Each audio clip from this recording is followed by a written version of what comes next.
All right, let's go ahead and get everything underway. I'm going to go ahead and move us right over to the overlay. Hey, everyone.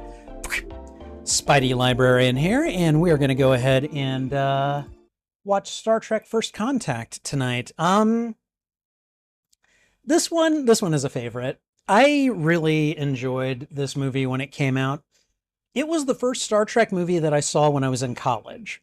Um, a bu- Maybe not a bunch, but several of my fraternity brothers and I went out and watched this together, which tells you just how big a geek fraternity my fraternity was. Some people look at me and they're like, Spidey Librarian, you were in a fraternity? Why would you be in a fraternity? And I'm just going to tell you, the fraternity I was a part of, I probably wouldn't have been in a fraternity if I'd been at any other school, but Greek life was such a big part of the campus life there. And yeah, all the guys that I hung out with, we were a bunch of dorks. We loved Star Trek, we loved D&D, we loved, I don't know, language studies, we computer science, I mean, like, and so of course Star Trek was a thing. Um but I had a couple of my fraternity brothers sitting next to me who were just like, "Yes, we get to watch this together, and it's Captain Picard, and it's the Borg, and it's all this good stuff." So, First Contact was definitely a good. It was just a good movie overall, and so I'm really excited to rewatch this one today. And apparently, I forgot to reset the timer from last time. So I'm going to go ahead and just reset that puppy right there so that we don't have to worry about that anymore. You guys are going to find out that I do that. I'm actually a terrible YouTuber. So, but yeah, no, welcome to that. We're going to get started in just a second. I'm going to just try to dive right in as quickly as possible because I got started later than I meant to because a couple of things have come up. By the way, I'm going to also take a moment to let you guys know that I'm going to do a giveaway stream in the near future. Probably sometime this week. I'm going to do a live stream. I bought some games from a Humble Bundle, and essentially I'm taking some of the games and I'm giving the other ones away, and I think I've got about 6 or 7 different games. They're all Lego games, like the Lego video games. So you have to have a Steam account. But I'm going to announce that sometime in the next day. I don't know when I'm going to have it yet because I'm pretty busy for the rest of the week. But who knows? Maybe I'll be able to do one on Sunday. I'm not sure yet. But keep your eyes peeled for that. I'll be doing that in the near future. If you have a Steam account and you like the Lego video games, you'll want to be there for that stream. So, okay, let me go ahead and do the sound test. We're just going to go ahead and do a couple of things. I put on the headphones, I plug in the headphones, and I also mute the desktop audio so that you guys hopefully don't hear what I'm hearing. I'm playing the movie right now. I think I'm starting to hear something. Here we go. Bum, bum, bum, bum, bum. Ba-da. There we go. All right. That was 20 seconds. You guys probably would have heard the Star Trek fanfare if there were any issues. If there are, let me know. If there aren't, let me know. I want to make sure that there aren't any copyright issues. All right, guys, let me see what you guys are saying. First of all, let me say hello to Wolf MCOC. Good to see you. CG Anime Fan. Good to see you guys as well. All right, CG says that in his opinion, First Contact is when the Star Trek films were at their best. Starting at Generation, there were 4 really good Star Trek films in a row. Let's see, Generations, which I think it's okay. I don't know if I'd call it really great. First Contact, which I definitely agree is great. What was the next one? Insurrection? right? Was it Insurrection? Insurrection was okay. It had its moments. It wasn't particularly um I don't know, it didn't grab me the way that First Contact did. And then I think Nemesis would be the final one, right? Eh, like Nemesis had one really big emotional moment, and that was it for me. A lot of it kind of fell flat. So, again, CG and I, we have been known to have differences of opinion when it comes to Star Trek and Star Trek movies, which is fine. You know, we have differences of opinions on a lot of things, and that's okay. So, all right. We're gonna go ahead and just get things underway. It's later than I wanted to start, and this movie is nearly 2 hours long, so I'm just gonna kind of get things going as quickly as possible. So, before we get started, just in case you're here looking for video or audio from the feature in question, it's not going to happen. Copyright issue on a stream. You're looking for reaction videos. That's not what this is. This is a watch party, basically. So you have the ability to watch it if you have access to it.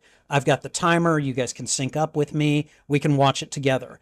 I will also, at some point in the future, start creating reaction video content off of this footage right here. So that will eventually happen. I don't know when. I have a full-time job as it is, and sometimes finding the time, energy, and drive to do it all is difficult. But that is the intent for the future.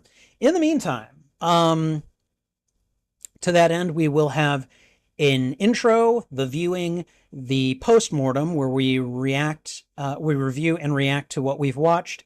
And then finally, there is the outro, at which point we'll be done. So yeah, that's what we're going to get to. And we are going to just kind of launch into it in just a moment here.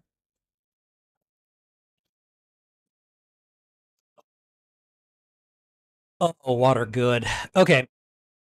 All right. So with all that said, we're going to go ahead and get started with said intro, which we are going to do right now. Hey everyone, Spidey Librarian here, and welcome to Classics Revisited, the live streaming show where I watch a classic movie that I have enjoyed on my YouTube channel and react to it. Tonight's feature is going to be the 1996 film Star Trek First Contact. And please remember that as Classics Revisited serves as both a watch party and reaction, this will serve as both a watch party and reaction to the 1996 film, Star Trek First Contact. Excuse me. Sorry. I'm burping a lot for some reason. Okay. Star Trek First Contact is a movie that this was one of those Star Trek movies, guys. It is a movie that had a lot of Star Trek in it, but it also had a lot of things in it that weren't necessarily Star Trek. We had, for instance, a lot more action in this one than you would typically see in a lot of Star Trek films. The fighting of the Borg and all of that. Not that there hasn't ever been action in Star Trek films, as the later 2009 onward Chris Pine movies would suggest. But this one really had a focus on it that you didn't see in a lot of other ones. And I feel like, at least given the story, it really worked, and it still preserved a lot of what made it Star Trek. A lot of the hope for the future, a lot of the kind of, ruminations on, the outcomes of your actions, the consequences of your actions, and things like that.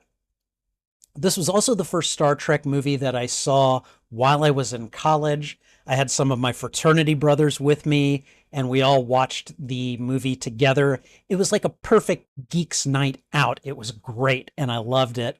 And every time I've watched this movie again, it's just been, oh yeah, I remember why this was so cool. Oh, I think this is the first time we meet the Borg Queen, who in this movie is played by Alice Krige.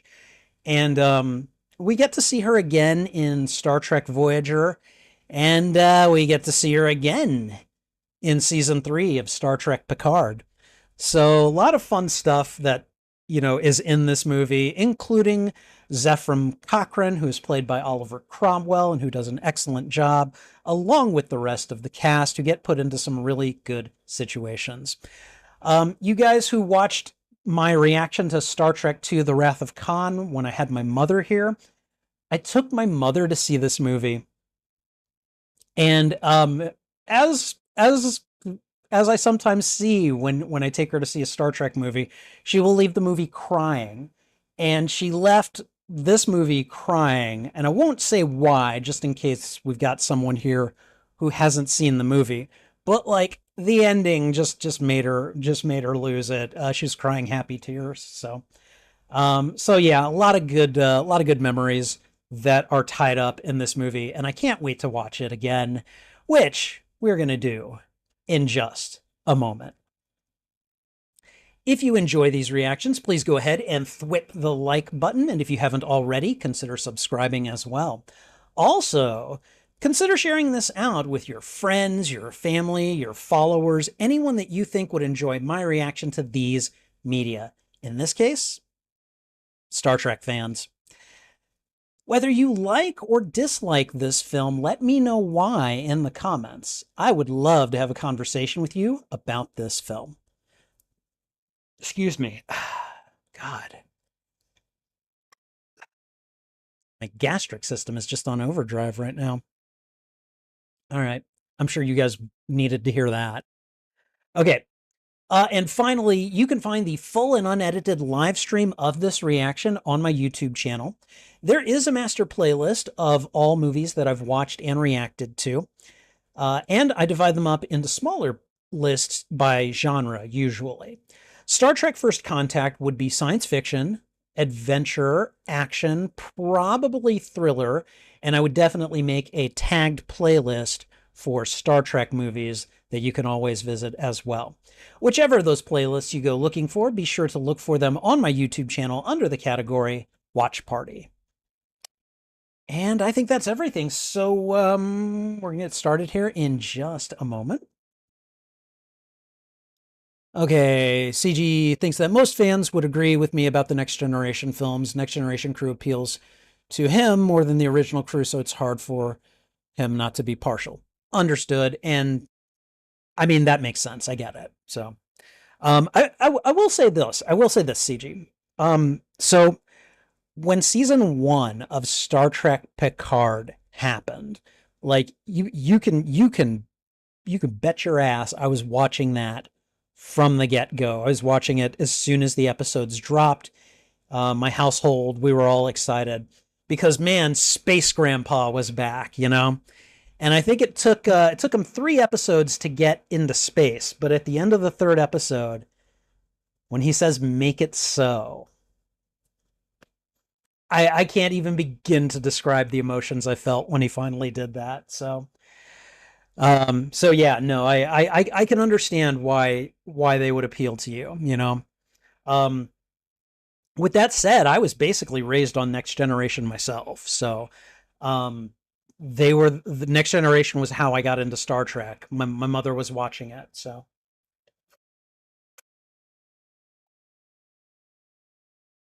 Okay, all right, we're going to go ahead and get things underway. All right. Okay, for those of you that don't know how this works, I've got the timer right here. I'm going to put a couple of extra seconds on it because what's going to happen is I'm going to go ahead and throw out the thwip. When I throw out the thwip, about a second later, I should be able to hit play on the feature. About a second after that, I should hopefully hit the start button, and hopefully things will sync up. Even if it's not perfect, the timer will give you a pretty good idea of where I am in the film. All right? And with all that said, let's go ahead and get this underway. Okay, everyone. 1996's Star Trek First Contact.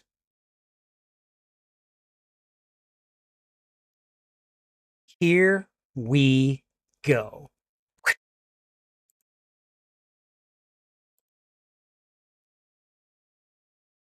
All right. And here we go.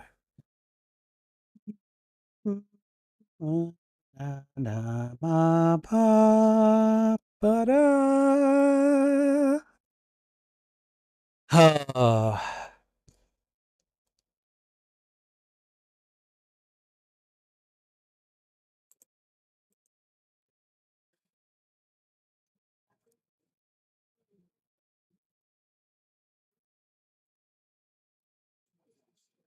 The opening score to this movie is wonderful. And I think wasn't this what they played at the end of the episodes of each episode of Picard, at least during season 3? I think they played this score right here. I love the soft intros of all of the cast and everything. This is just beautiful, you know. It's like a nice gentle hug, a welcome back to fans of the Next Generation who I think 2 years previous to this had watched the series finale. So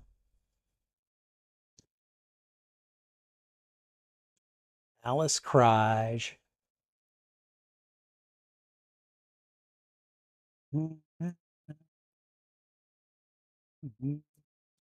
Oh, okay, right. Of course, it's Jerry Goldsmith doing the music. I'm not surprised at all.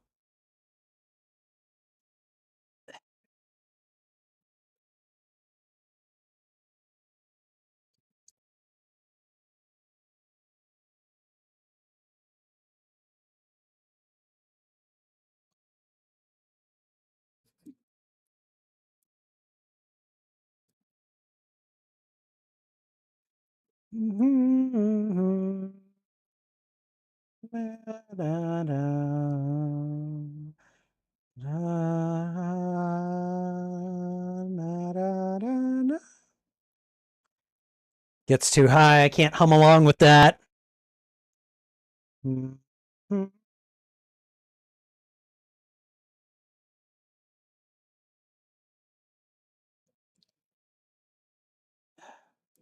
There are so many reasons that I dislike Brandon Braga, but he did the script for this one, so I got to give him props for that. Excellent, excellent intro. Great way to draw the viewer in. Picard in a Borg station in a third season TNG uniform. It's like, whoa. Wonder what's going on here.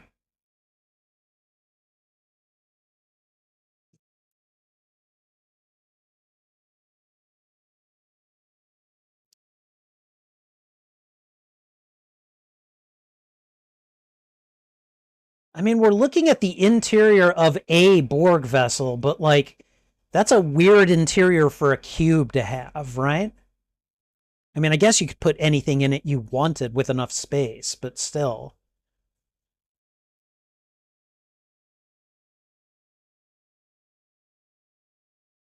I really kind of wanted the voice modulator. Yikes.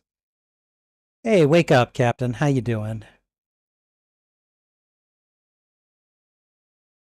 It's like, oh, was I daydreaming again? I hate it when I do that, especially when the Borg are involved.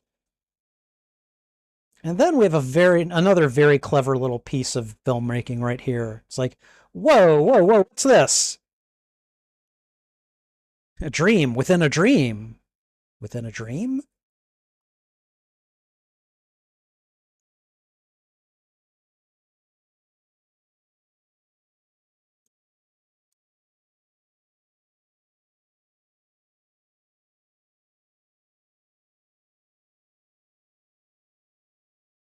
Oh, really? That sounds familiar. Okay, so I'm guessing that when he said, yes, I know, the Borg, that probably is one of the things that made the admirals go, maybe we shouldn't have you involved here.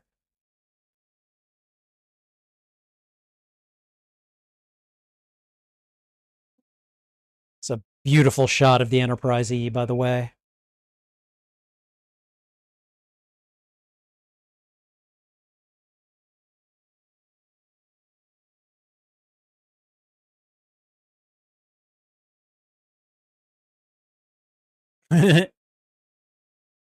Riker's like, what? What the hell? What? We're not going?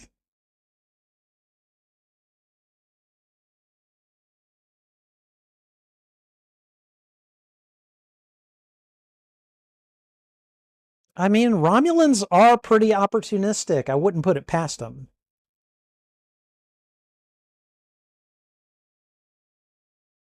I like Geordi's new eyes in this one.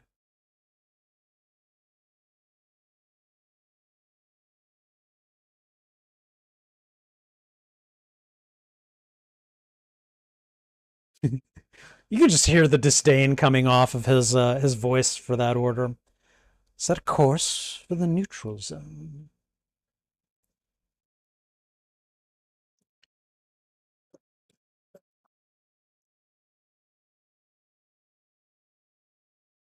We're listening to opera. Okay.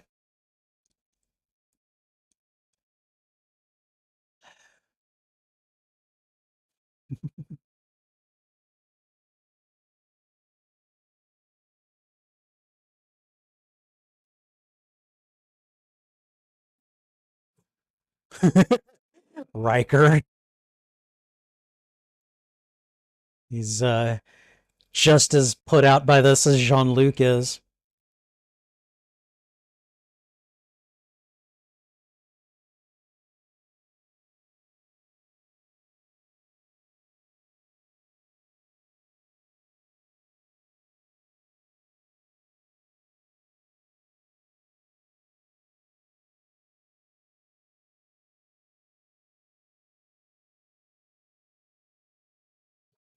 I mean, okay. I get that. There's trauma. Yeah. But still, he would know them the best. See, and I love Riker here. He is just like, he is just ride or die, you know? Boy.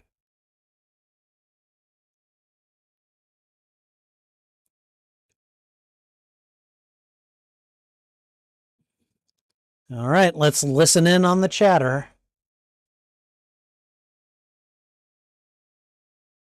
Oh, okay. So we knew the Defiant was there. The Bozeman was there too.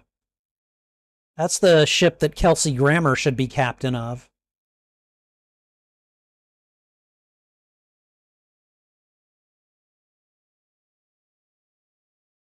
And all of them are familiar with that. Well, all of the bridge crew, at least.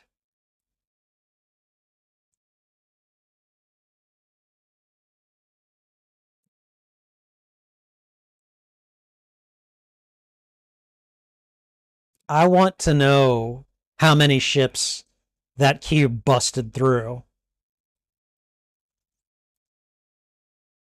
Ooh.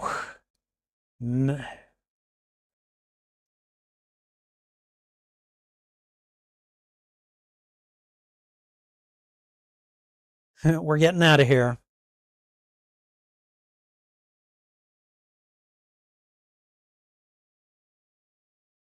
Man, look at Neil McDonough. He's so young here.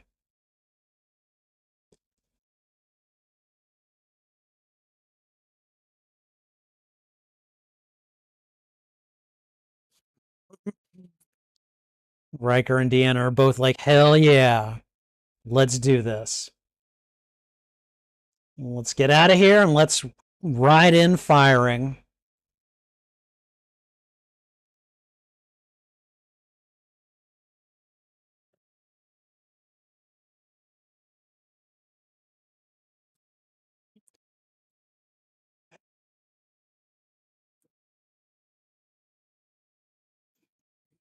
Love how they have the Defiant here so that Worf can be in this movie.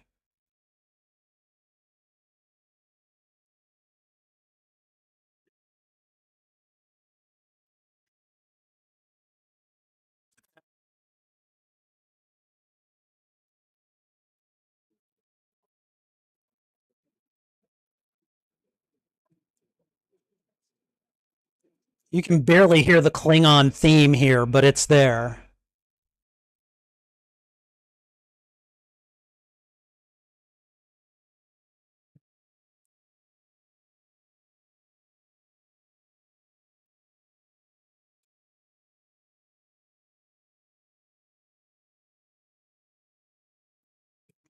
Take them on.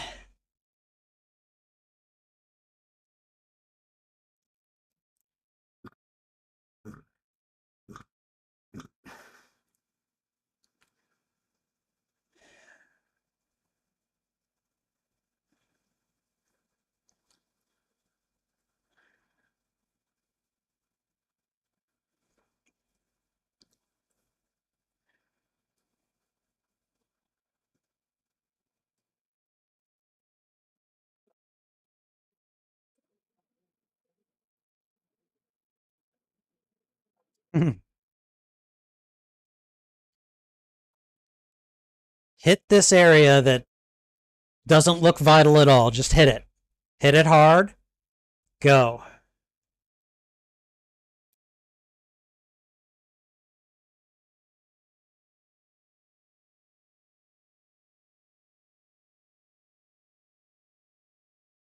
And this is all happening really close to Earth.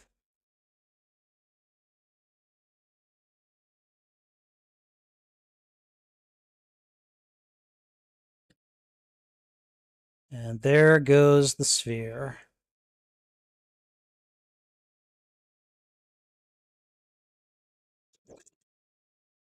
Excuse me.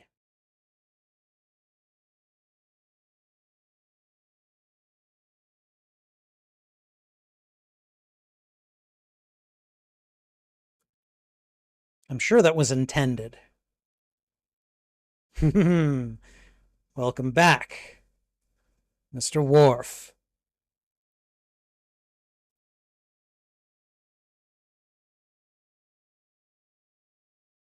Michael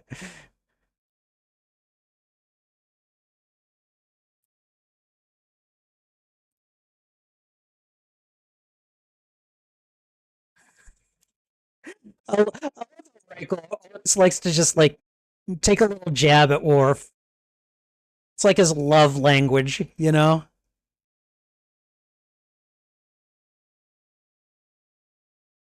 Uh-oh. Oh, we're not going to let them go back in time over Earth.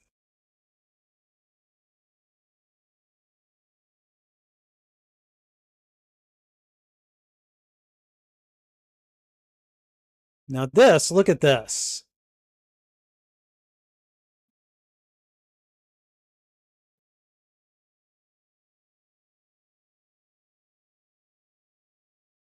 Well, Borg.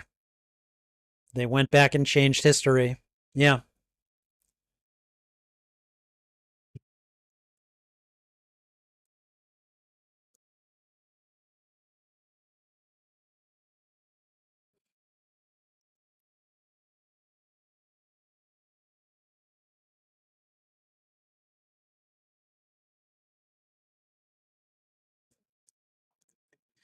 You can hear a little bit of the I'm going to get those suckers edge in Picard's voice right there.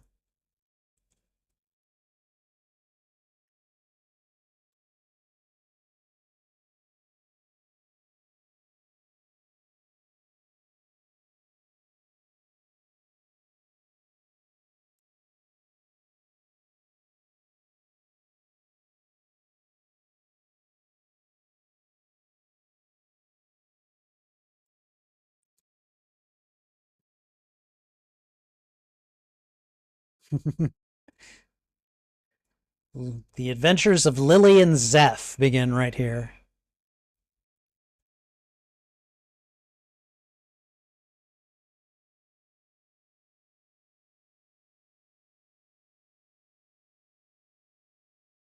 He hates flying, if I remember correctly.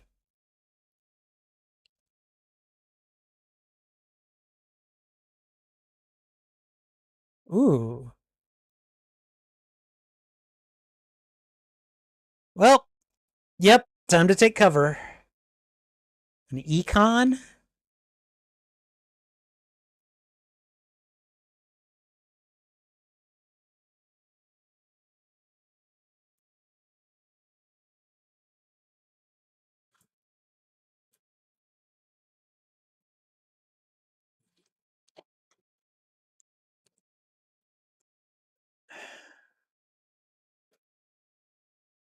Oh, nice.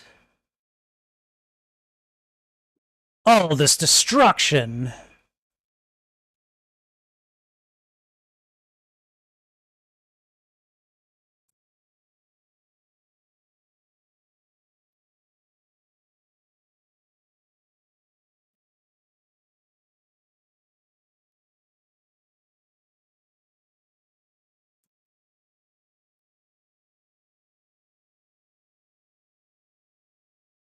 God, that's a lot of people.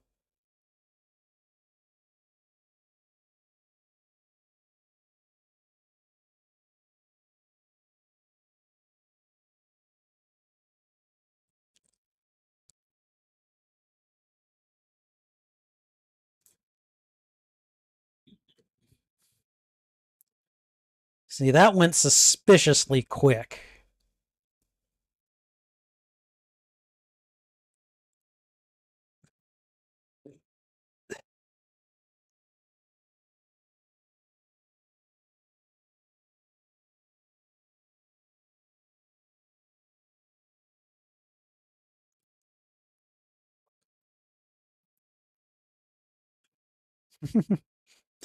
Apropos of nothing, I have a sister whose birthday is on April 4th.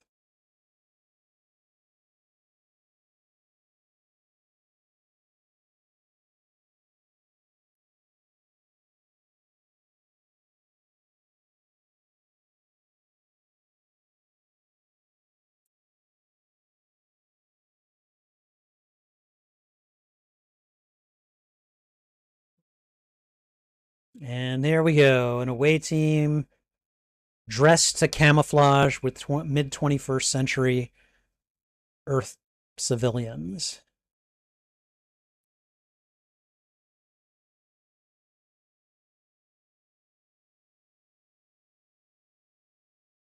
Ooh. Oh man, a lot of people took it on the chin from this attack.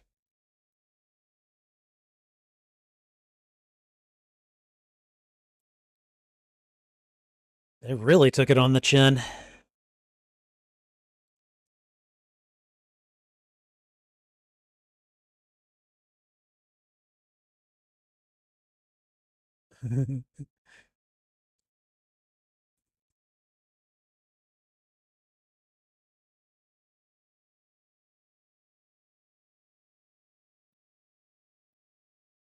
And there she is, the Phoenix.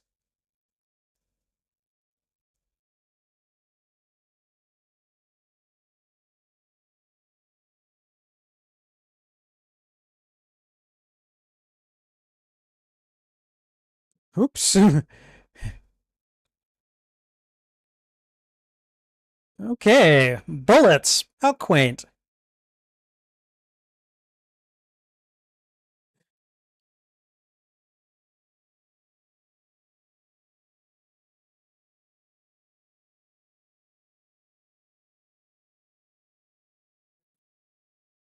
And he just jumps down.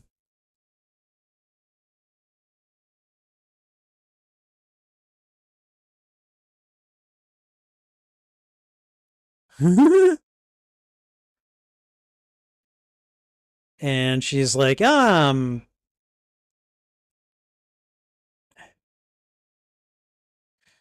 okay, she probably had radiation poisoning, sure. But her shooting someone with all those bullets, that probably helped cause her to pass out, too.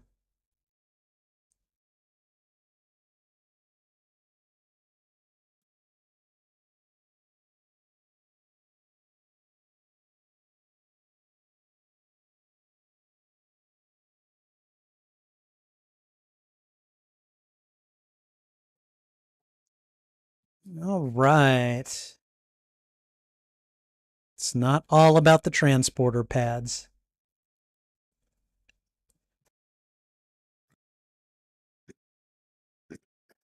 Excuse me.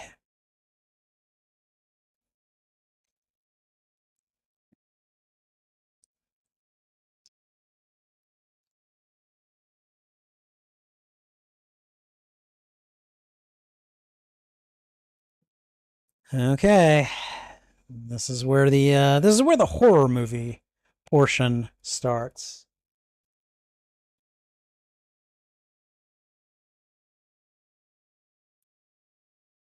Okay, maybe not quite here, but getting closer to it.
Haha, Deanna.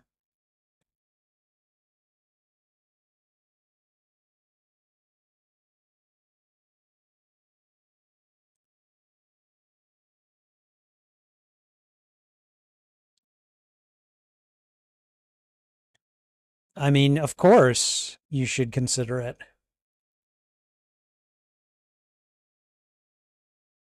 I mean, I guess he is pretty important. Like, they do specifically need him.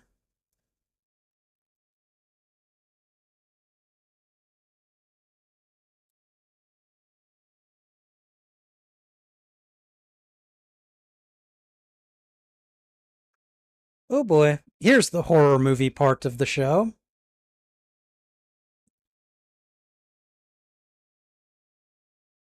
Yeah, you should have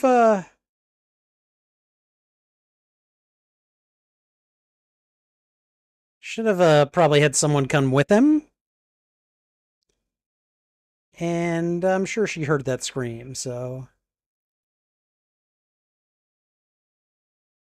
Paul Porter, really?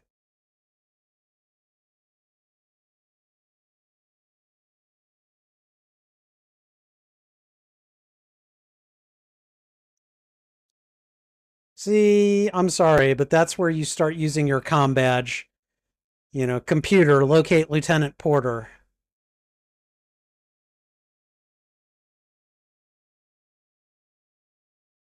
So, oh, he's got a clutch of panic.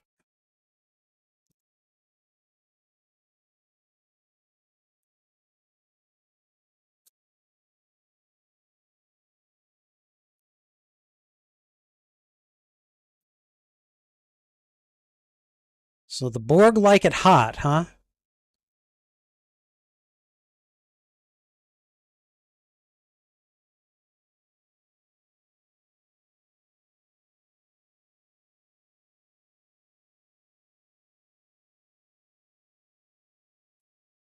Was that Nurse Ogawa? Uh-oh.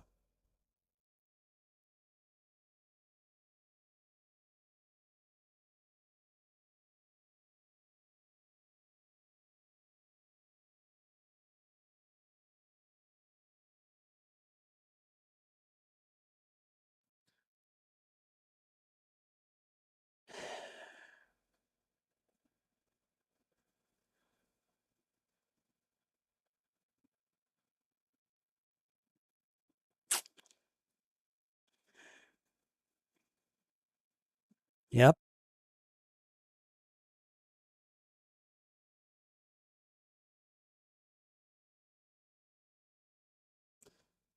So now you got to keep them contained to this ship and fight them off.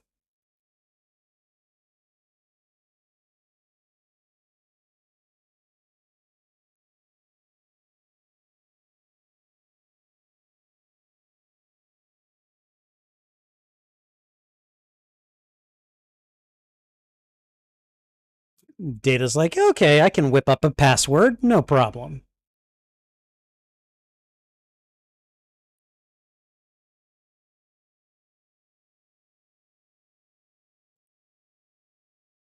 I don't know what a fractal encryption code is, but sure.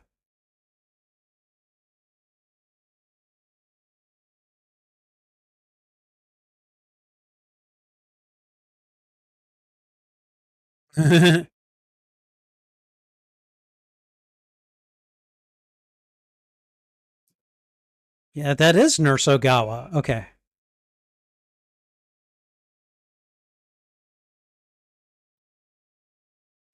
Yay!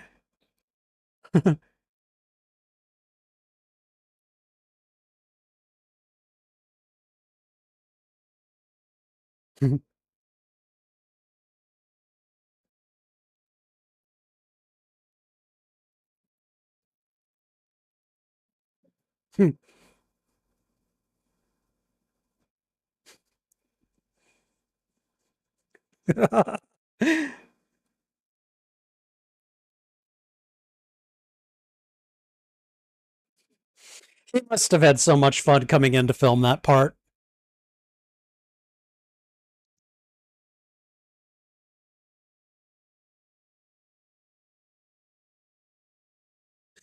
Lily's like, nope, I'm gonna go do my own thing.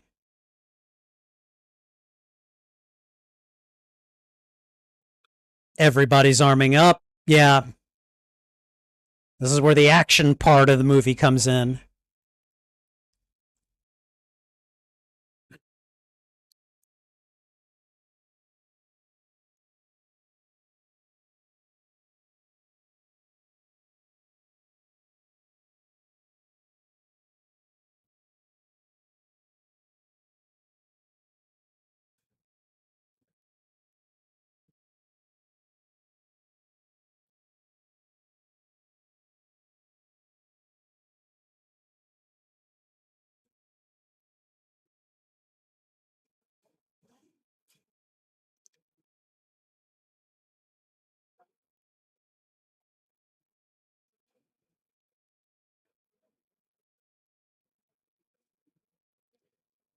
Yikes. It's like, yep, they've already been turned into zombies. You may as well kill them.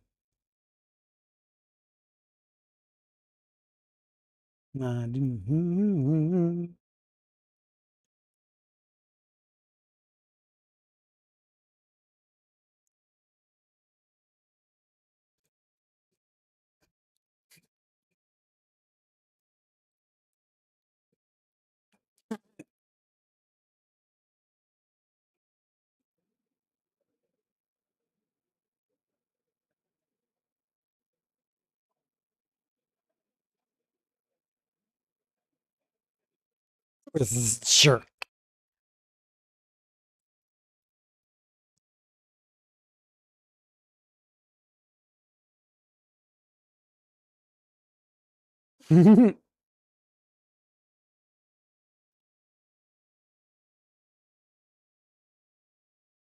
Good.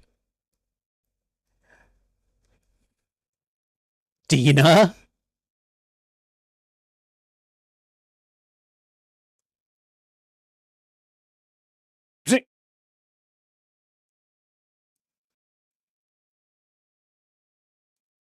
Oh, God. No way.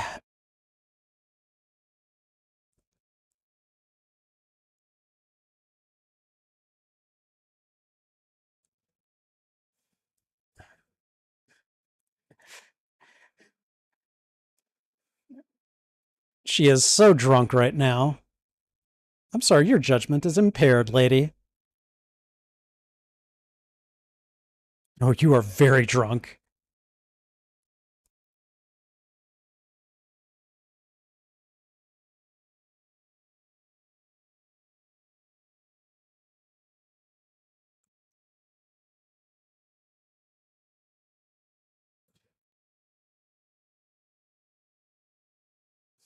Counseling technique? Investigative technique, maybe.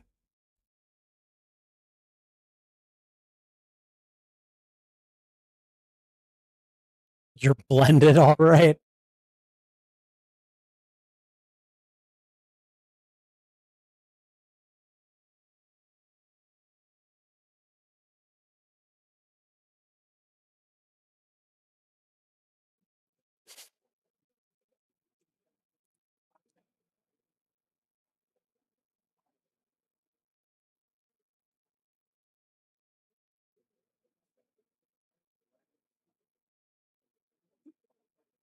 Riker's like, oh my god, I'm gonna be babysitting my drunk girlfriend.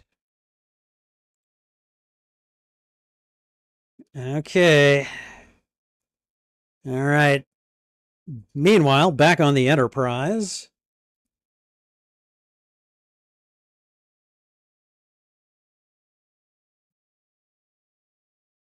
So let's see. Picard, Data, Worf, and Beverly are all up here. Everyone else is down on Earth. Of the main crew, cast, whatever.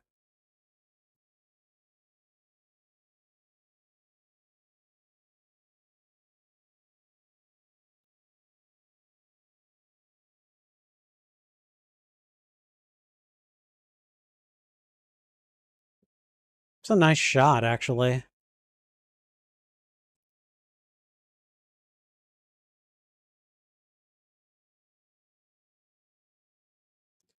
Oh, hey, that doesn't look very Federation standard.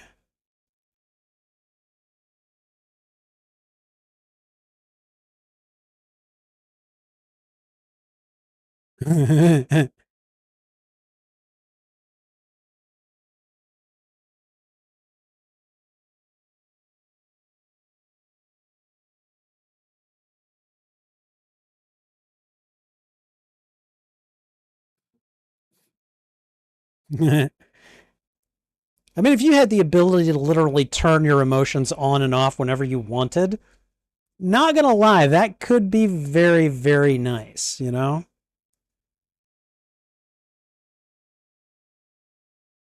Oh man, everyone is freaked out.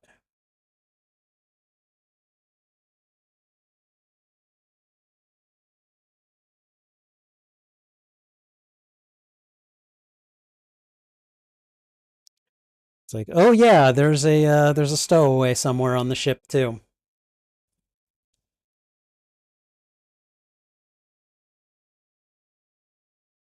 Oh man, newly assimilated crew just looking at you.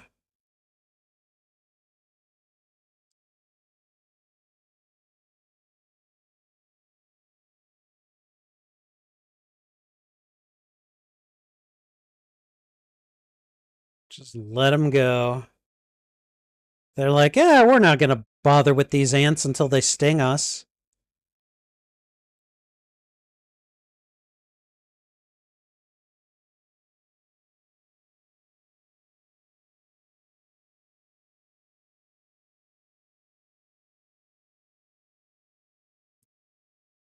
Man, they've made the regeneration pods and everything.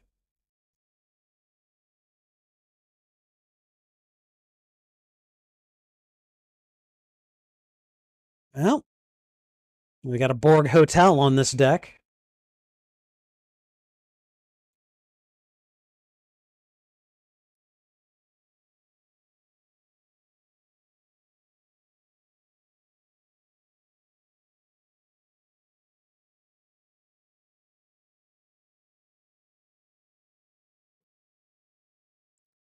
Huh.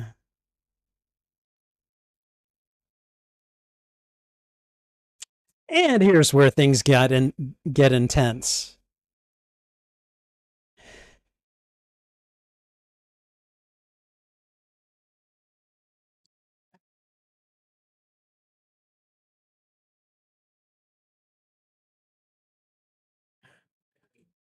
Worf just smacked one in the neck to take it out.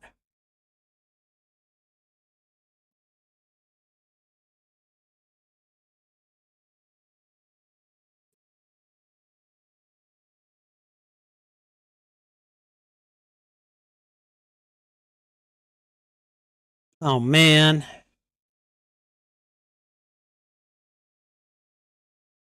So now it comes down to personal combat. Oh hi.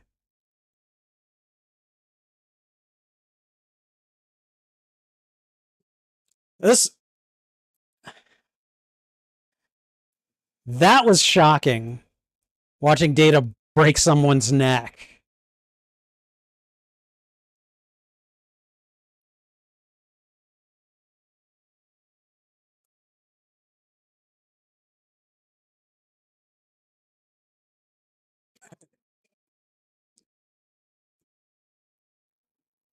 Like the Data just throws one Borg into another.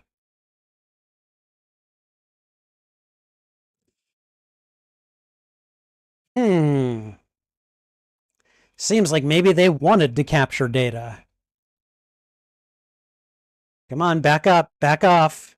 Go, go. Oh, that is just wrong.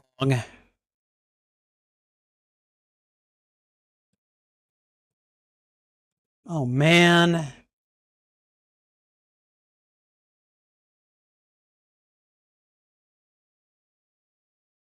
Dude asked him to mercy kill him, basically.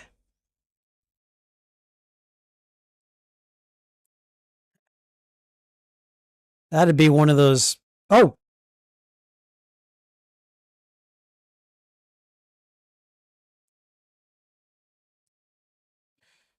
quite the banter they've got.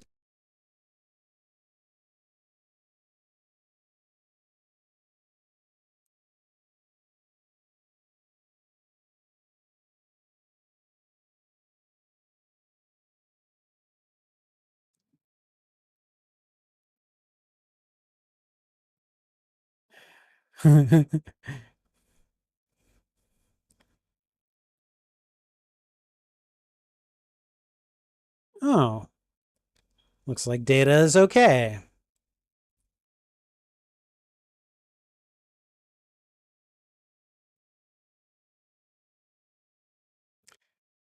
Yeah, we got this whole bondage thing going now.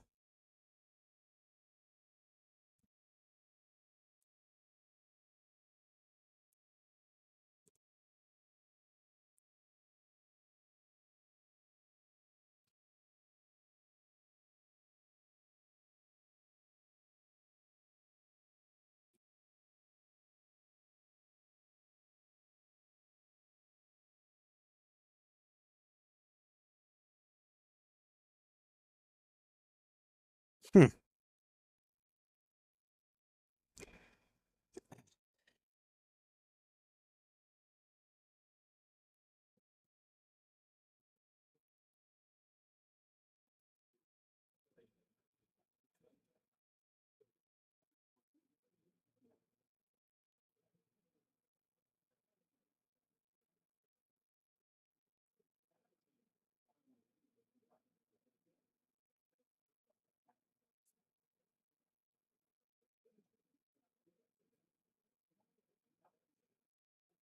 Oh boy, God.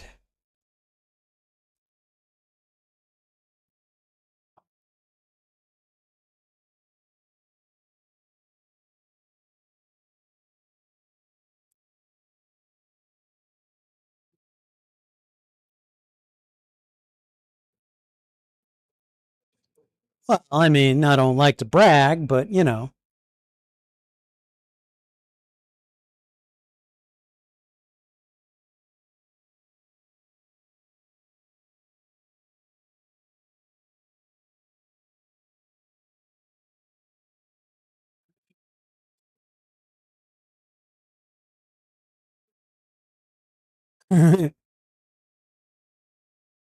He's like, no way. No way. You guys are putting me on.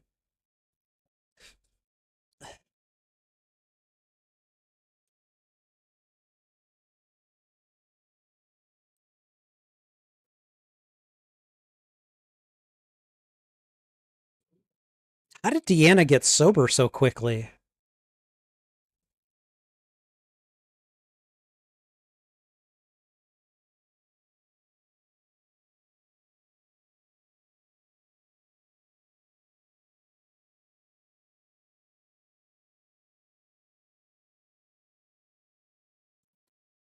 How much do we tell him?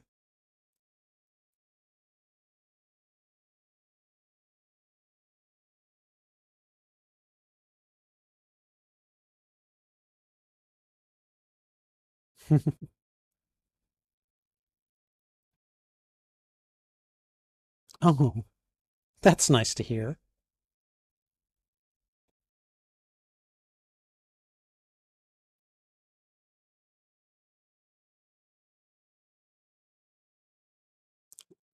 Here's here's the history lesson.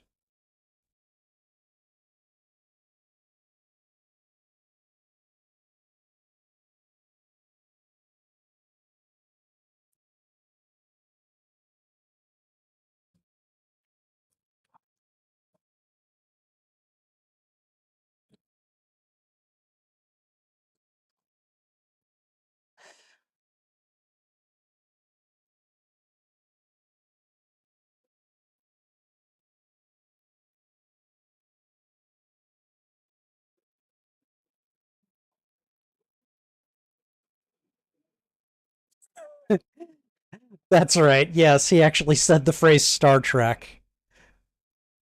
Forgot about that.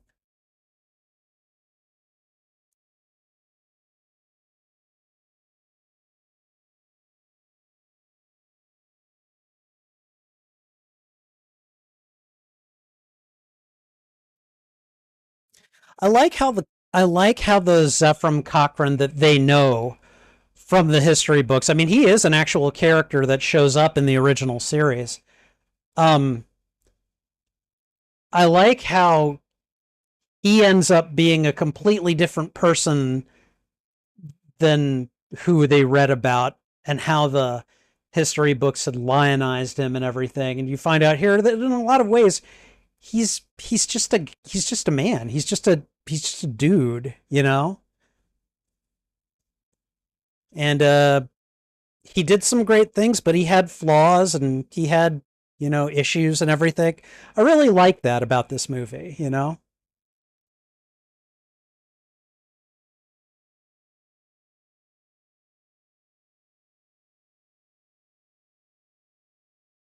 It's like, why would you travel into that? Why?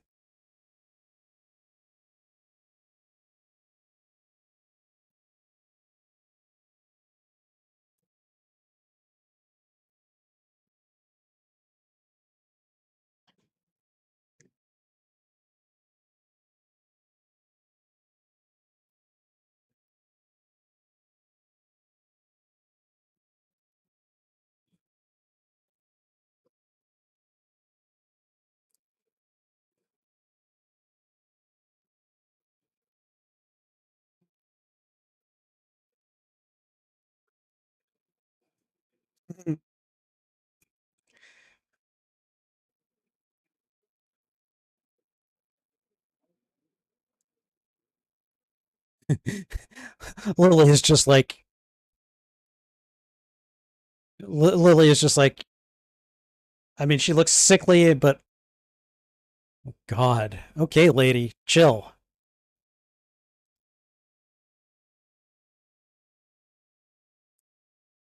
This was a smooth move on his part.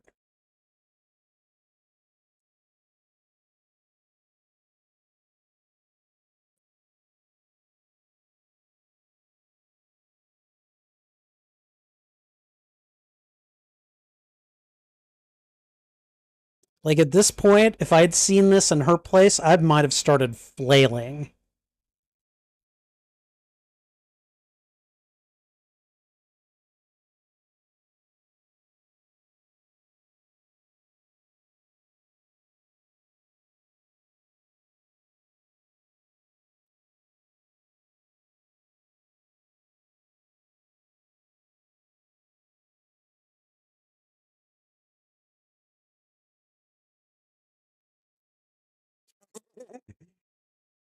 Did she grab onto the console? Because I probably would have done that too.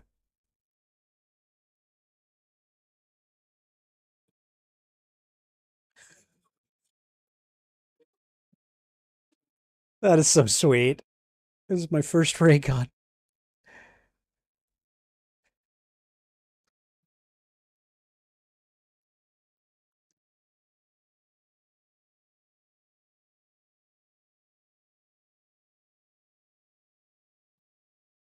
Force field.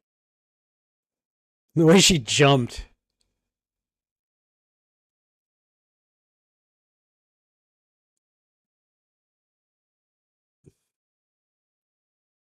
It's very smart not to dump this all on her at once, but you know. Am I ready for what?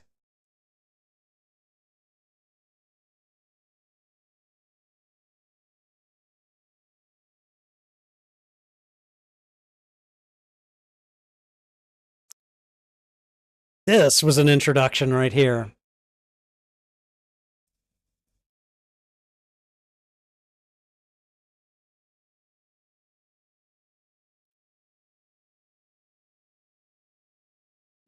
They've been working on a body for her, and now that they have it, here she is.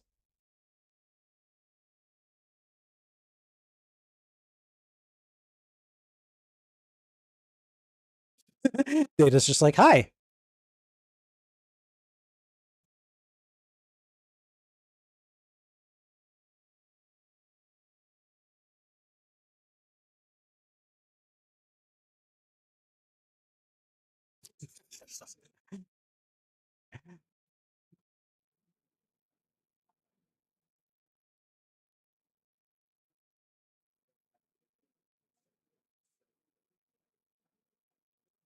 Really? You gonna bring me some order?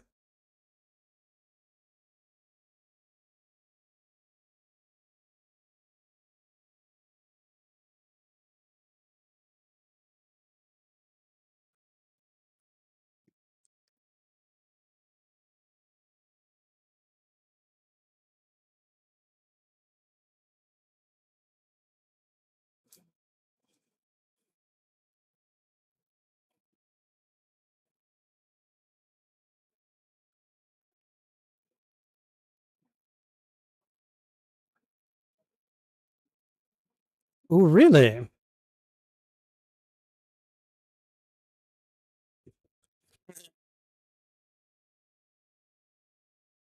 Yeah, okay.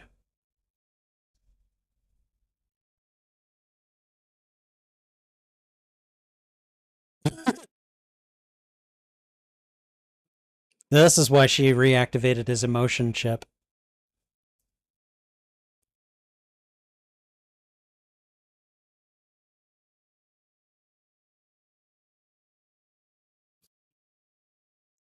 Oh, right. This part. This part right here. Okay, what she just did. Data's reaction.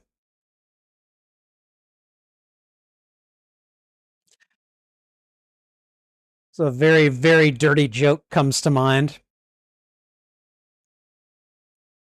Data's first blow job.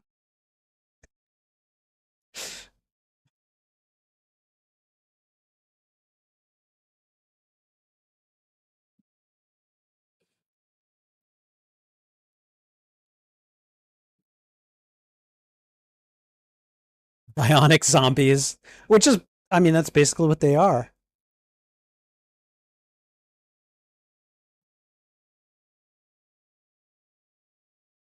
Pretty big.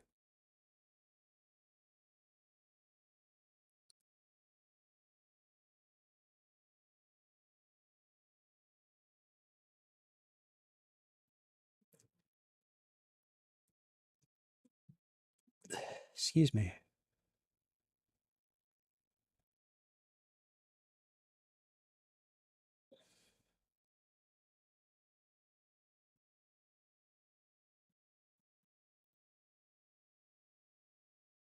I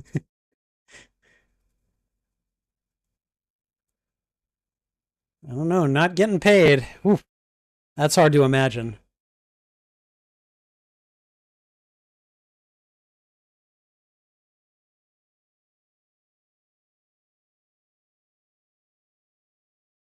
Ooh, that was a reaction, man.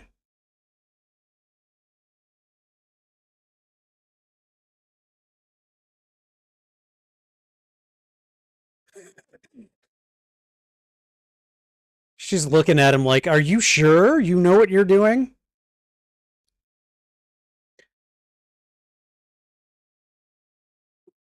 I love how Lily is trying to equate things with what she knows on Earth. And yeah, out of context, Borg sounds like a very Swedish name, but man, no.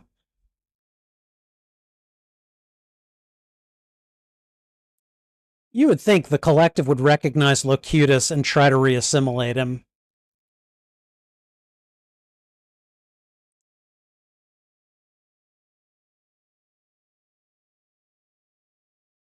Nah, nah, nah, nah, nah, nah.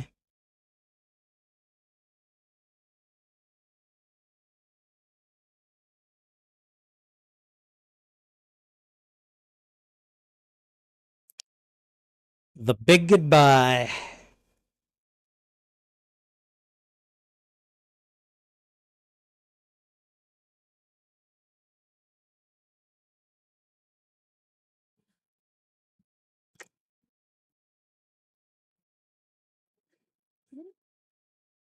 You guys recognize Ethan Phillips right there? Neelix from Star Trek Voyager.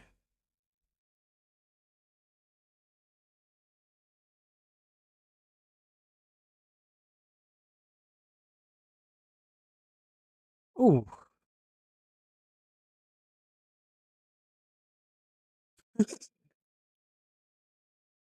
Lily is probably like, whoa, what is going on here?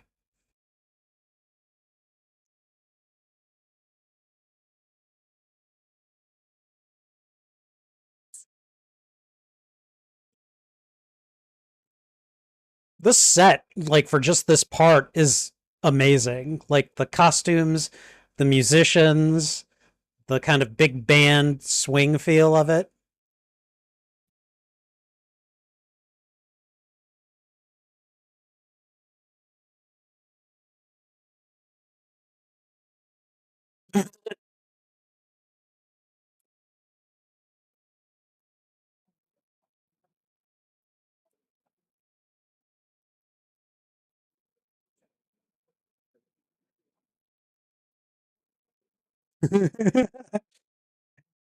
Lily's like, did I just get insulted by a frickin' holograph?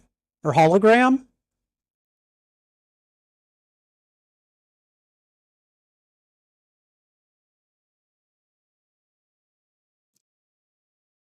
So his entire goal here was to get to Nikki the Nose so that I could get a Tommy gun.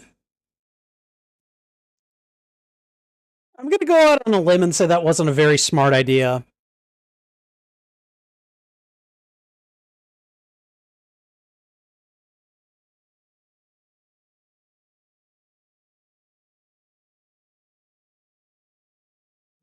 Now, look at his face here.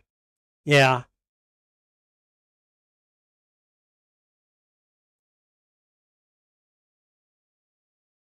Again, we got past trauma, PTSD,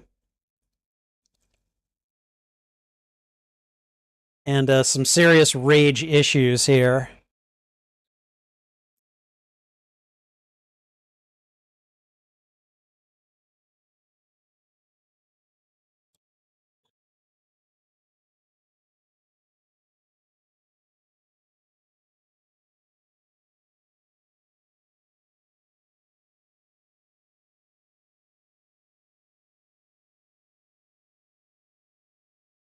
And she's just like, wow, you're being really cold about this, which I get it. I also get where he's coming from, you know? Like we gotta compartmentalize this and get the job done so that we can, grieve later. Reginald Barkley, his little cameo here is really cool. And it's very Barkley.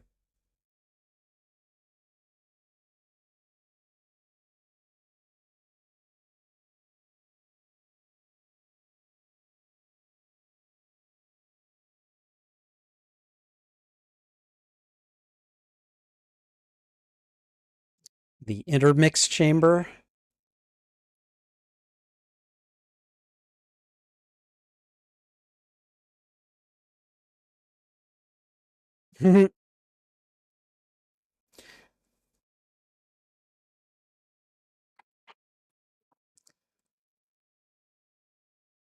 Zeph is getting more and more just like annoyed with how much these people worship him.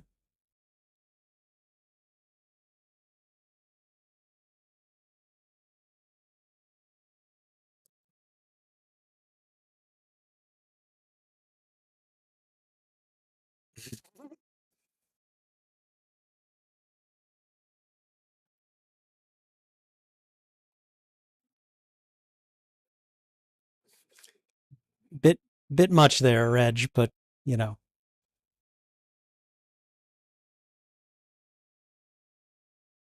He's like, my God, why?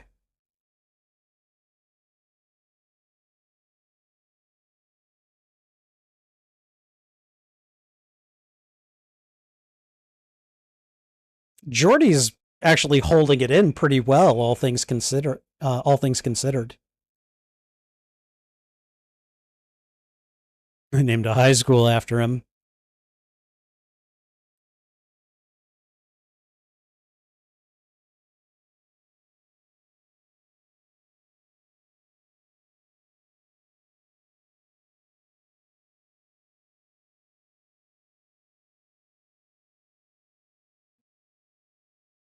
I have a statue.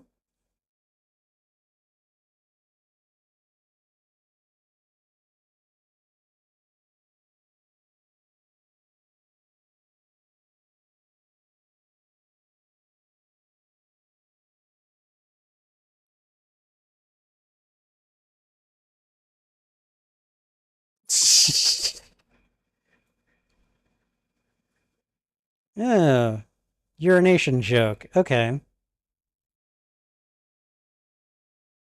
it's really wasn't a joke so much as an idiom, but yeah.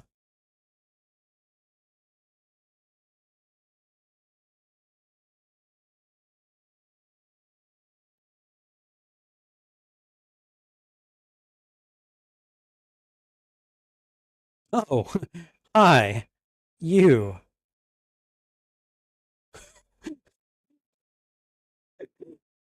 Like saying I am a Klingon is gonna explain everything to her, you know?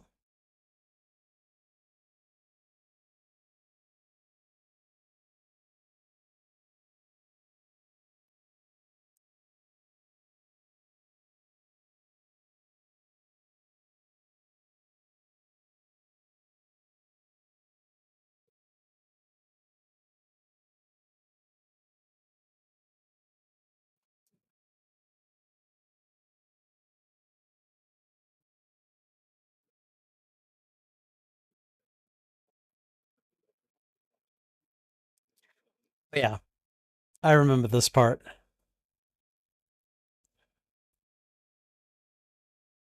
The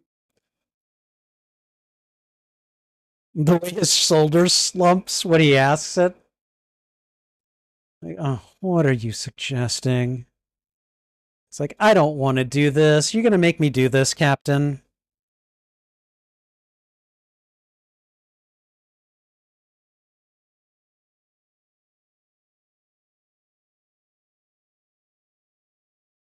There he is. Yep. Just saw him take a drink from a flask. We know that it's got to be him.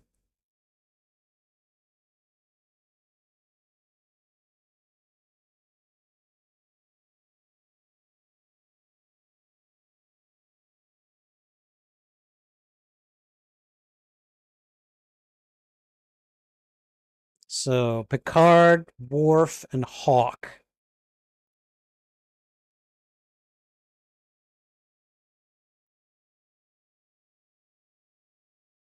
I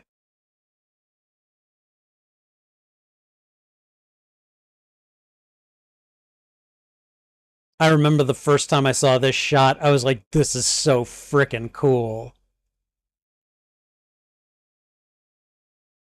They're like, oh, hey, we're just walking out on the underside of the ship, no problem.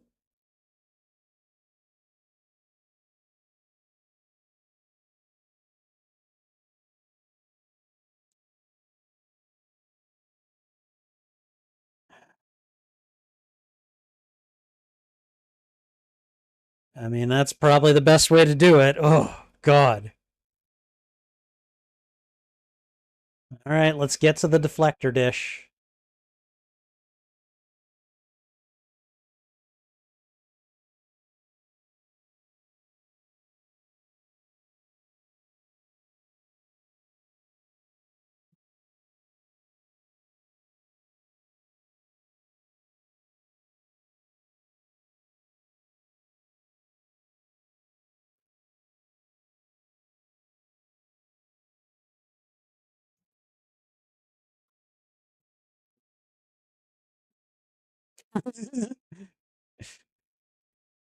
I mean, yeah, Data is kind of known for talking like that.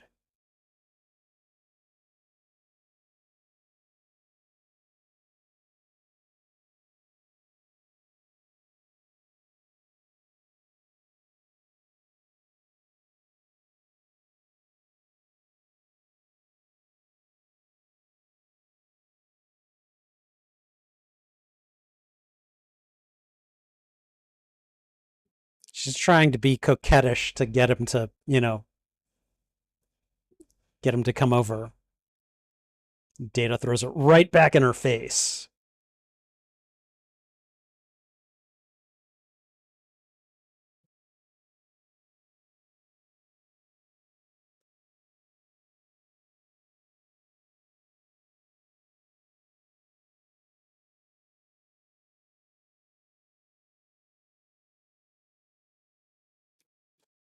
The way she puts that is actually like kind of terrifyingly rational.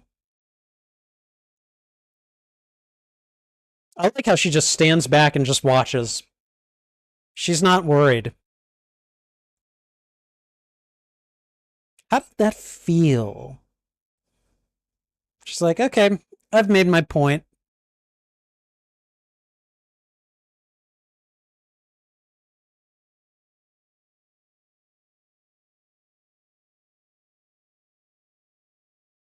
Ooh.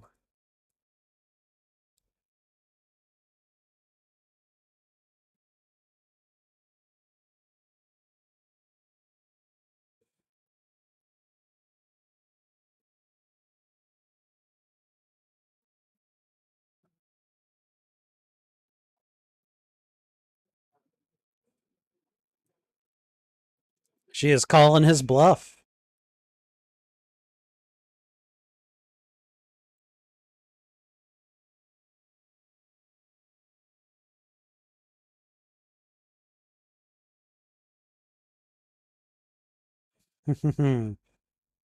Flesh can be very tempting.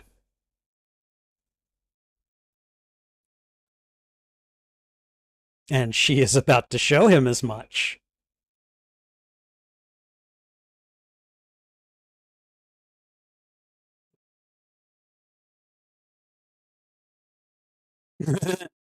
Fully functional.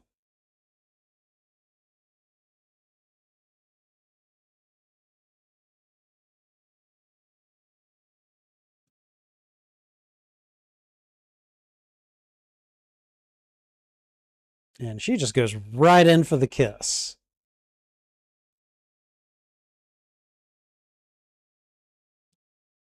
And this is Data's first time experiencing sexuality with his emotion chip activated and having organic skin on his frame. That's got to be a huge, huge temptation.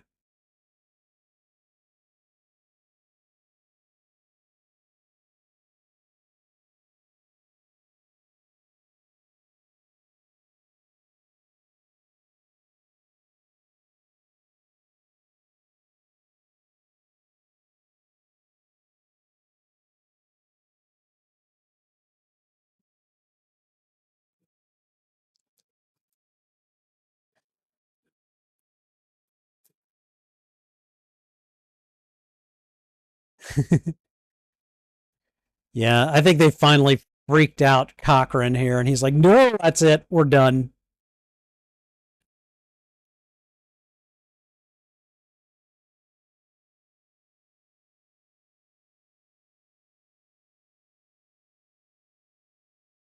Look.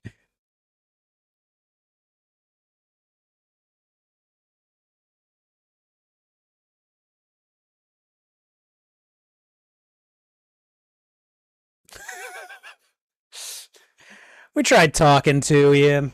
Now we're just gonna shoot you.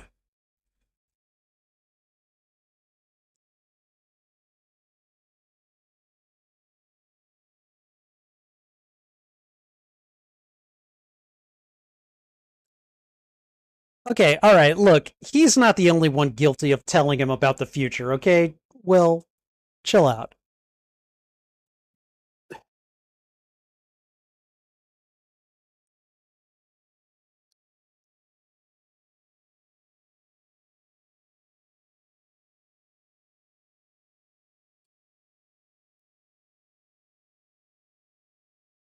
God, this scene was so tense the first time I watched it.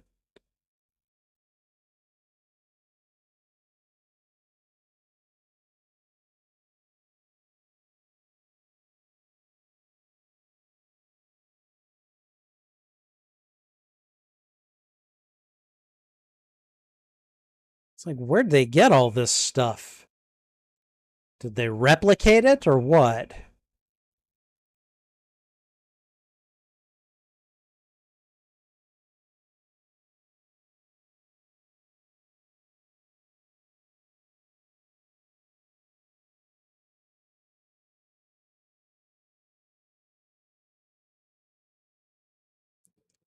The Borg are like, okay, we're just gonna keep working.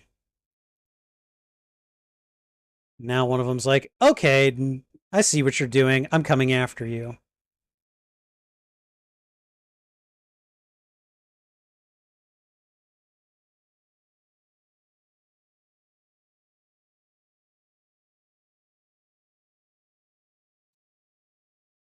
I got to give Lieutenant Hawk credit right there. He was just like, nope, you're not getting a crack at me. Now the rest of you, stay put while I continue working to sabotage your efforts.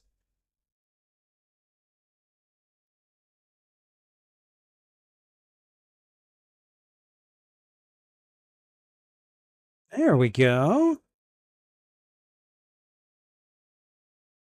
All right. Come on, Mr. Klingon.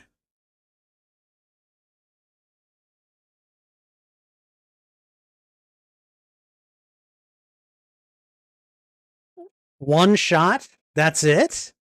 Damn.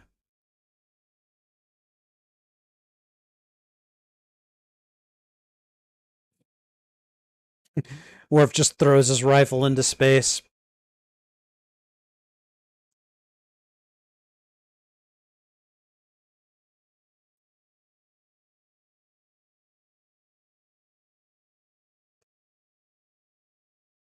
Here he comes. What are you going to do?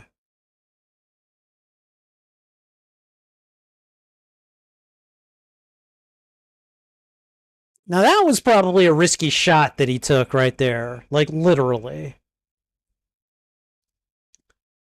Okay, Worf. Worf's going to show him how Klingons do business. Oh, there goes your hand. Oh!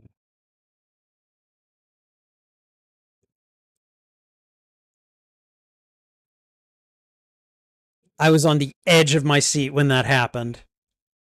I was like, oh god, he's going to die, isn't he?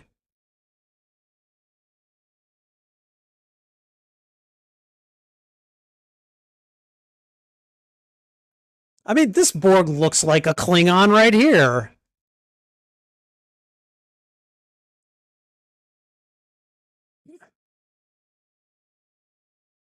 Oh god.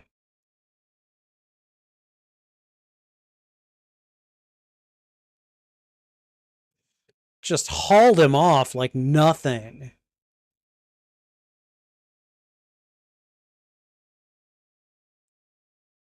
Okay, now do the thing quickly. Come on, Captain. I know those things are heavy and hard to move. Okay, you got 2 out of 3.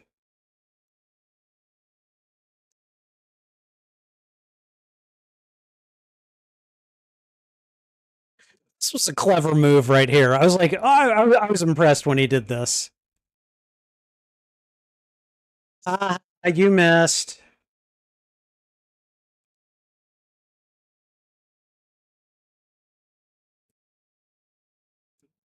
I'm glad he aimed himself properly.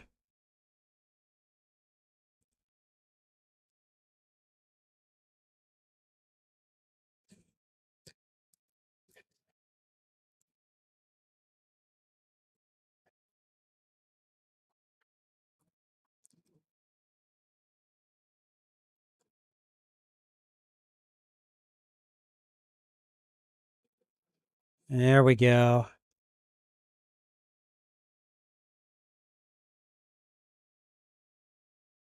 Uh-oh. Yeah, your little device isn't going to get to work, is it?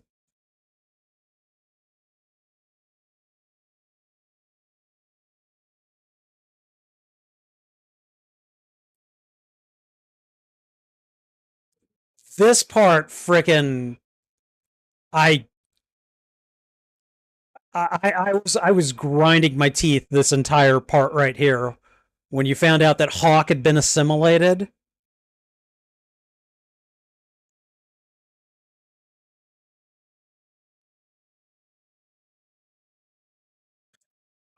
And of course, Worf found a way to survive.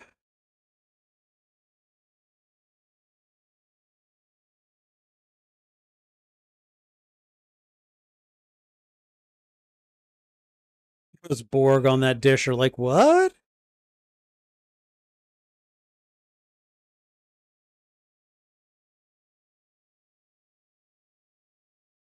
But now we're stuck in space on this little raft thing. God, that felt so good when he said that. Assimilate this, bitches. I added that little flourish, but you know that.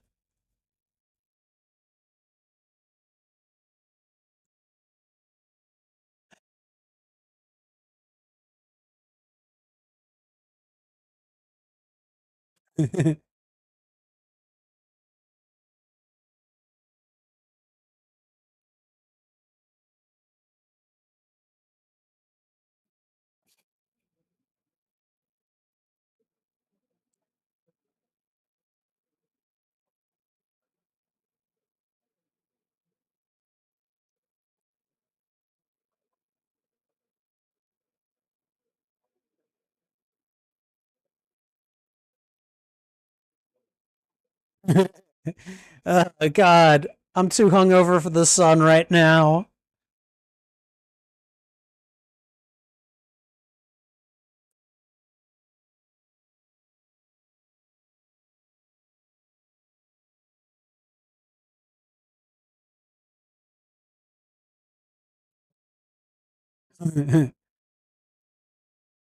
He is just over it.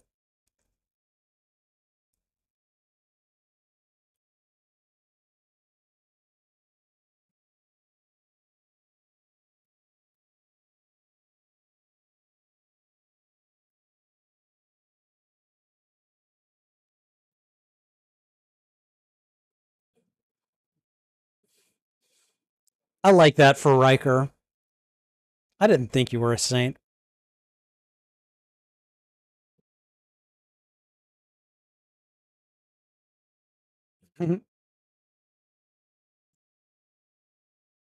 See, Riker's just taking all this in stride.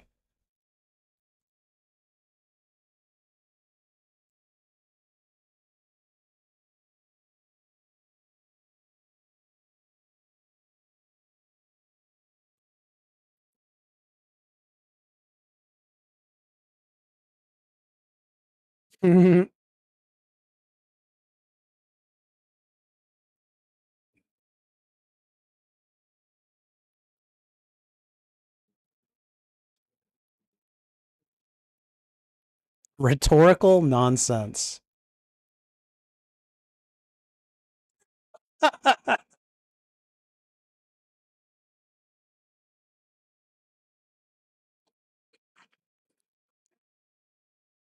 Oh God.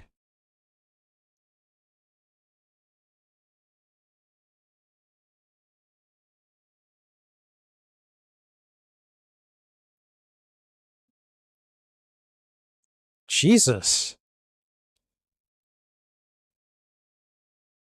The dude's like, what?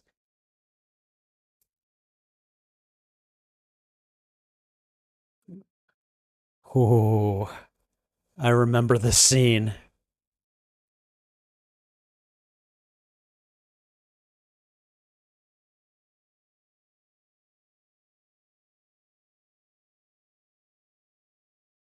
Look at that anger right there.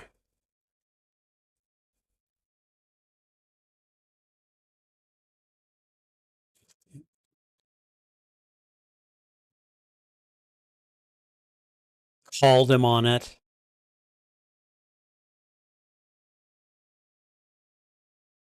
And then Picard just insulted him right back.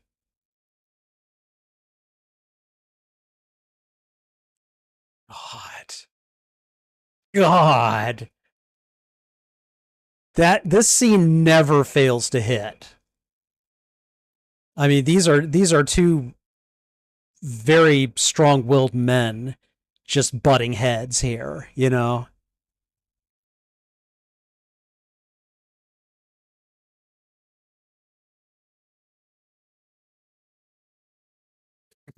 Lily's like, I'm not this I'm following common sense here.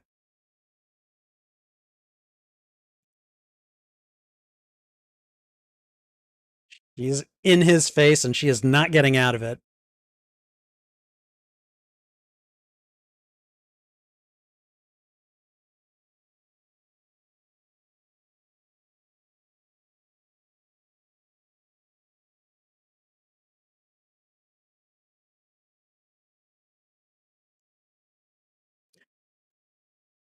Here we go.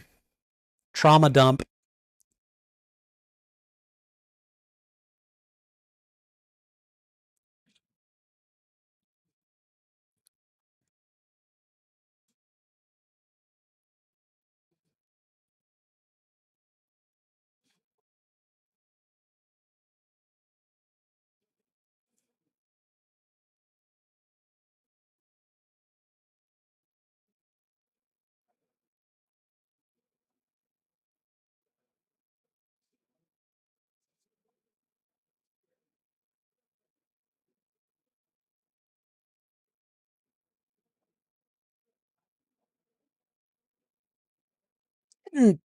I didn't like get this quite when she called him out on this the first time.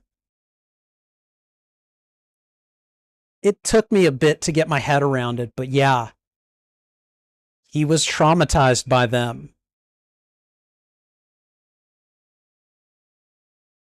Oh, he is mad at her.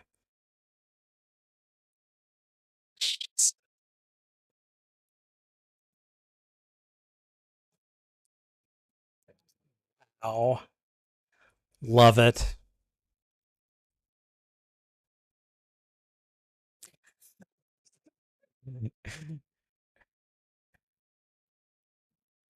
One of my professors in college was a big fan of Herman Melville.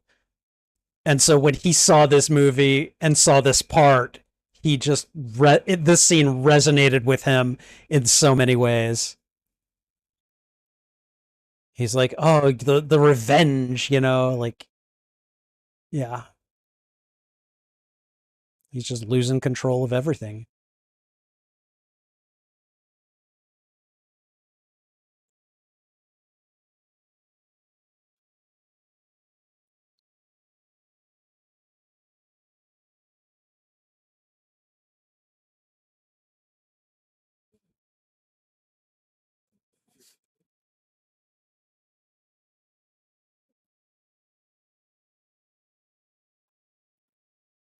God, that rage right there.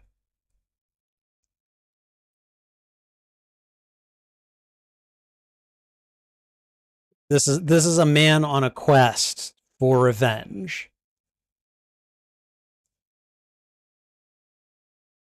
I'm pretty sure I listed this as a revenge movie.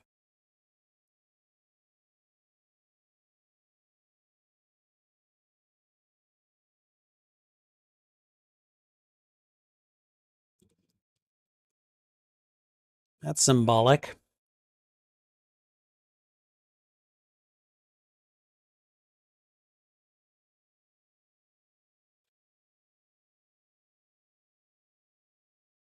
Yeah, my professor loved this part where he's quoting Moby Dick.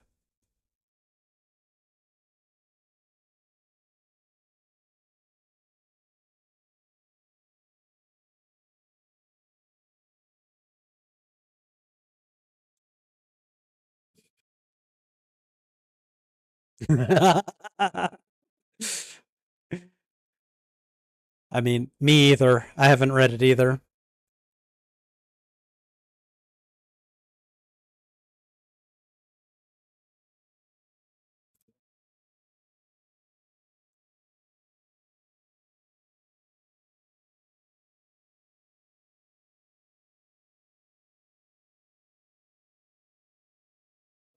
Do you?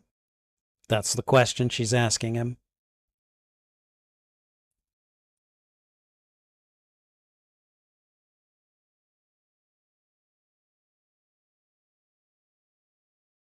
Setting down the phaser is also symbolic.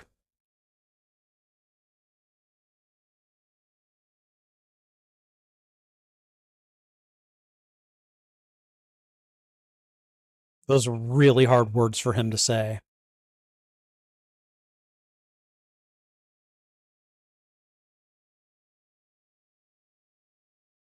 That'll be two enterprises that he's lost under his command.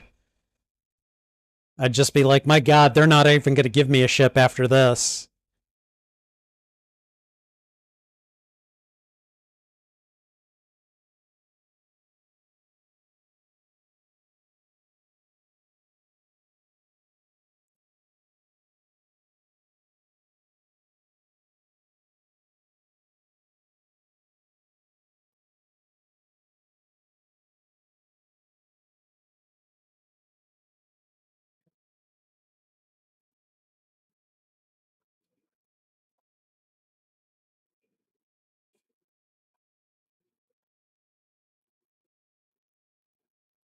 $15? That's a lot of time.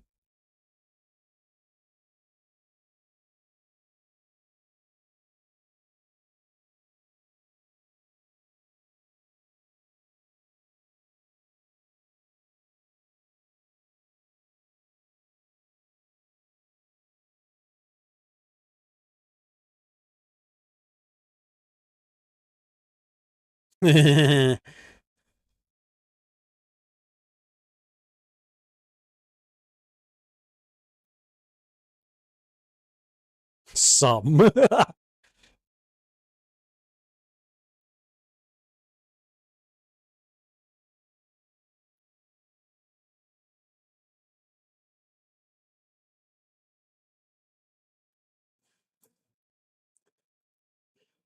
Time to make the exit.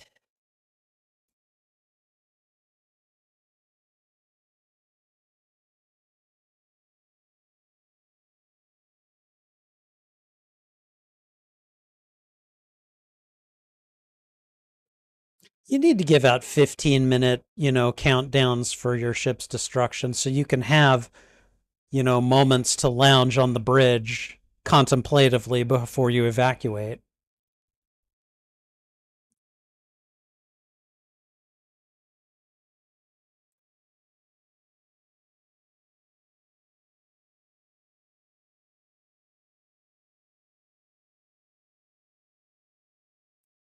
What did he forget?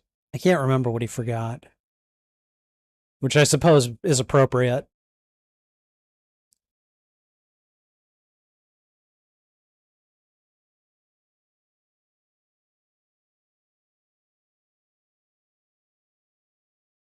Uh, his tunes.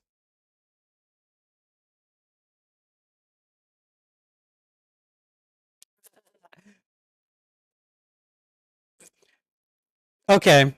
All right. That makes sense.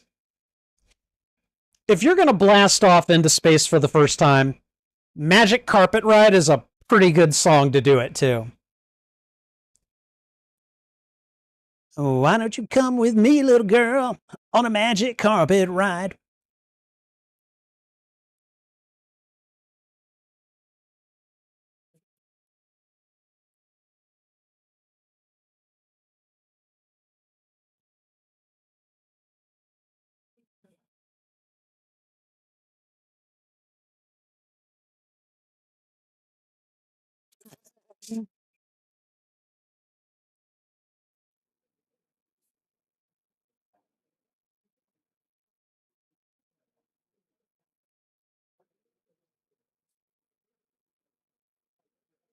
This was pretty cool to see the Phoenix like do its actual thing. It's got two little warp nacelles and everything.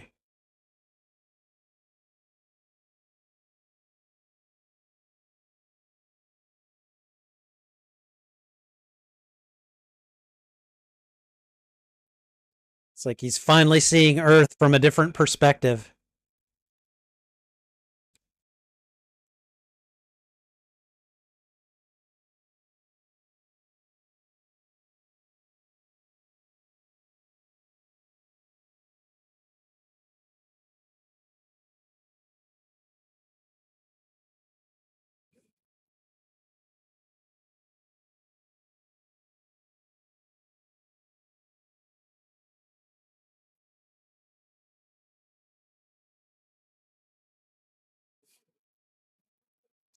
That's loyalty.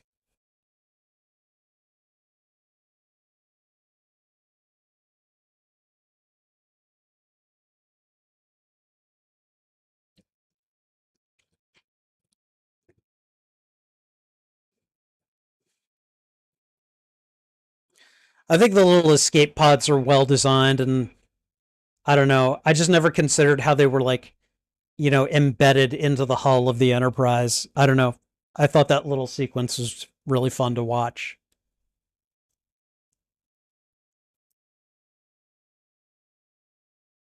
Uh, Red light of warning. Here we go.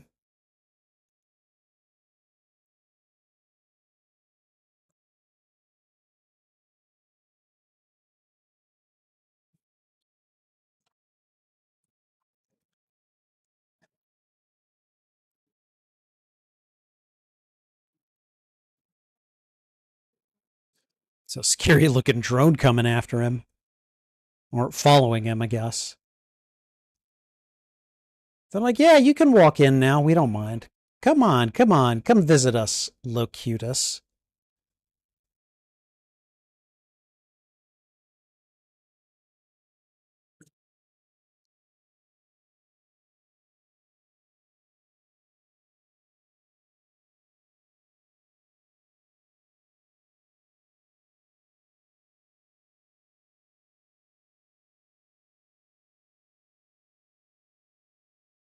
Yikes.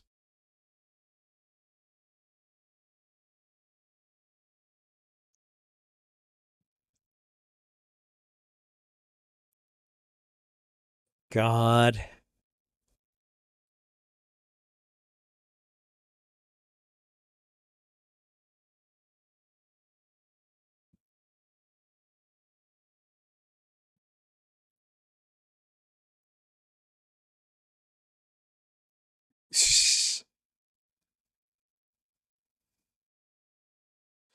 I don't know. I feel like the whole "oh, we knew each other" thing, like that was one of those things I was a little bit like, really? I mean, I guess it could have worked, but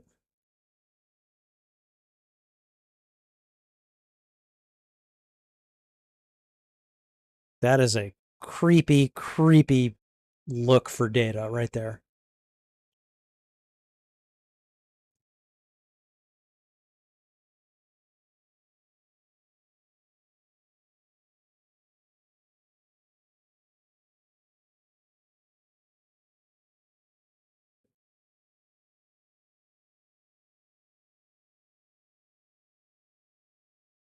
I was gonna say, who's lying now?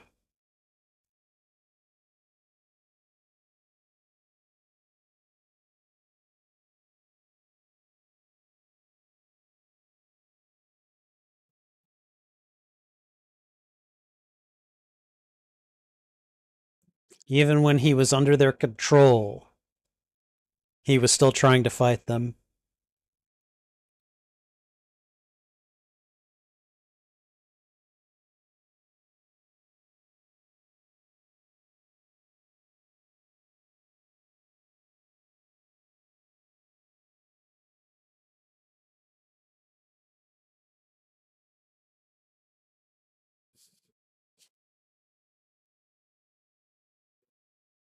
Sometimes, really.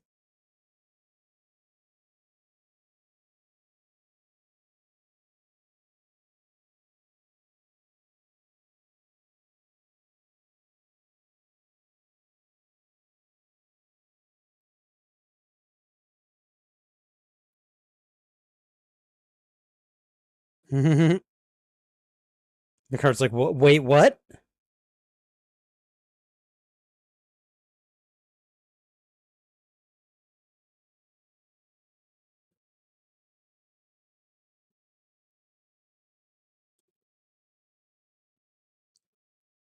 This was very well done right here.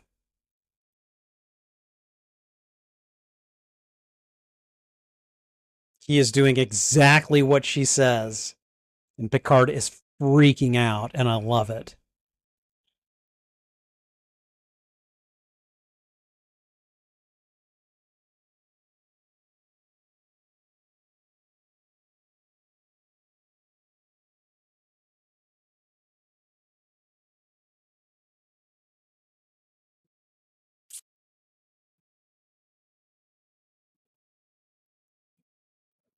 Again, played his part so well.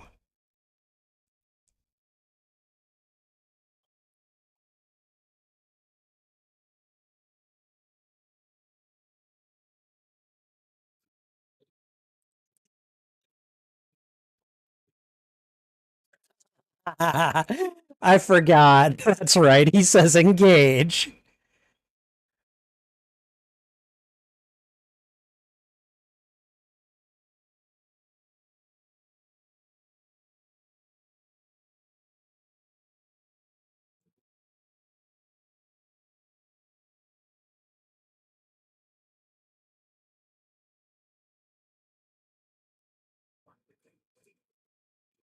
That's a that's a nice shot right there of the Enterprise.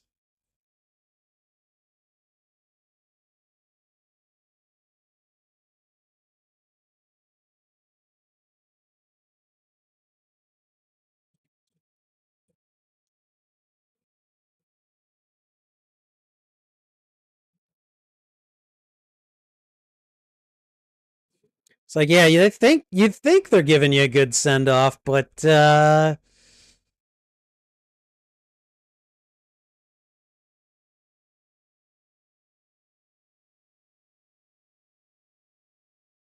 he just pushes the button like no problem.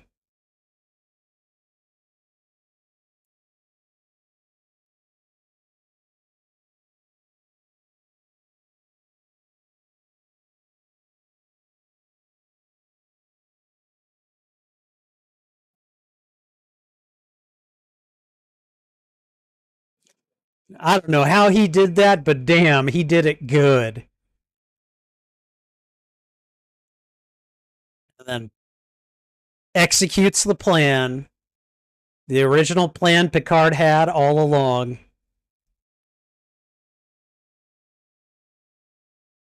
He's like, yep, I can't be down here. That's going to be bad. Freaking snake like cables.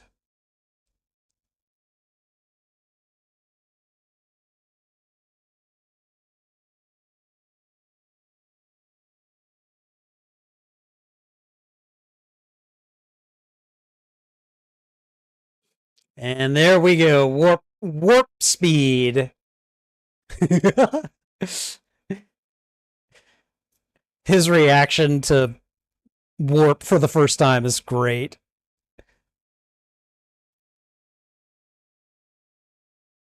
Leave him alone, lady.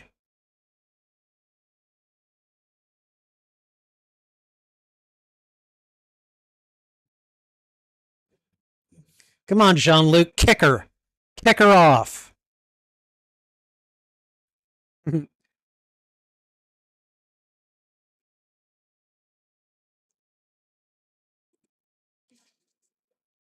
Yeah, so much of the Borg are organic.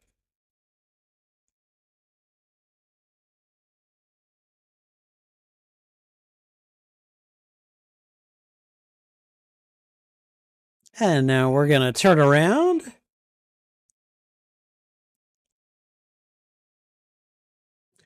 And now you can see Earth from a completely new perspective. I would say that this is probably the moment where Zephram Cochrane changed, where his aspirations evolved. Like when he saw that what he had done had accomplished, and that he could see his home world from a completely different perspective. I like to think that that really kind of caused the change of heart, you know, that it's no longer just about money and islands full of naked women.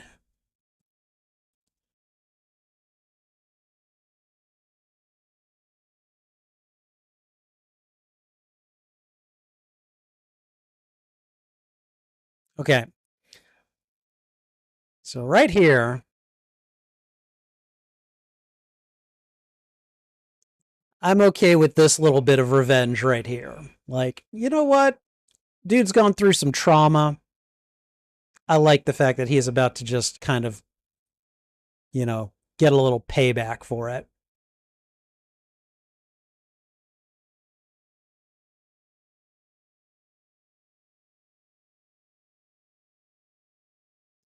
Yikes. Hot damn.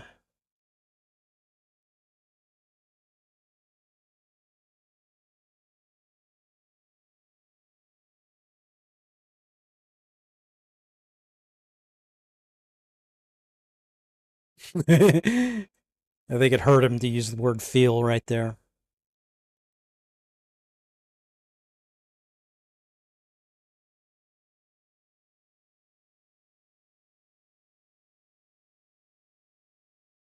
Mm.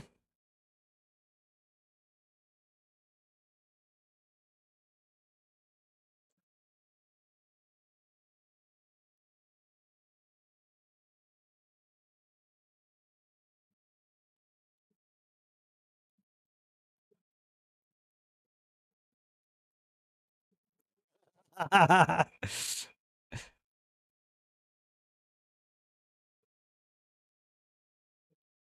would imagine so. If you can do millions of calculations per second, yeah, I would imagine 2/3 of a second would be a very long time for an android.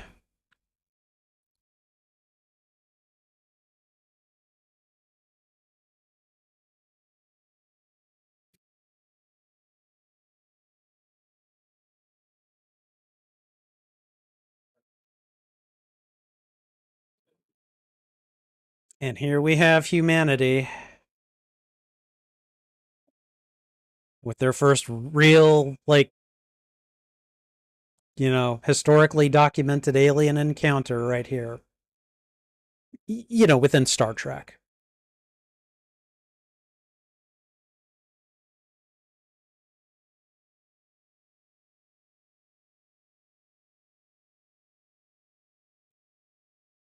Look at the uncertainty on their eyes, just like, whoa, what is this? What hath we wrought?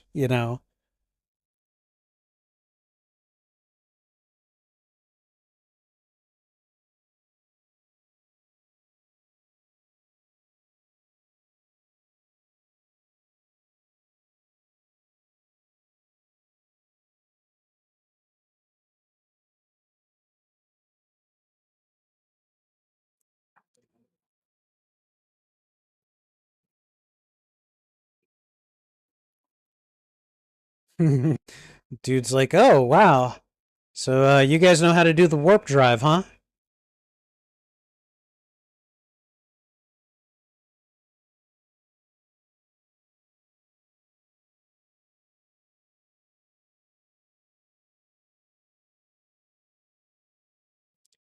And now that he and Lily both know what's up, this probably unites them even more than they were before. Like this confirms it for me. Like this is where Zephyr is a changed man.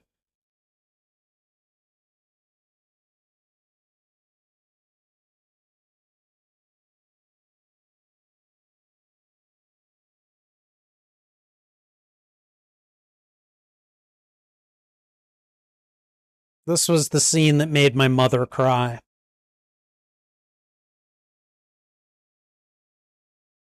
Because it was the Vulcans that made first contact with Earth.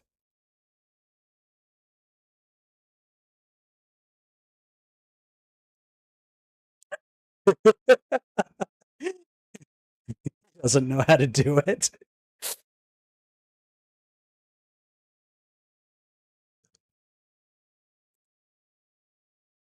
Vulcan's like, what is this?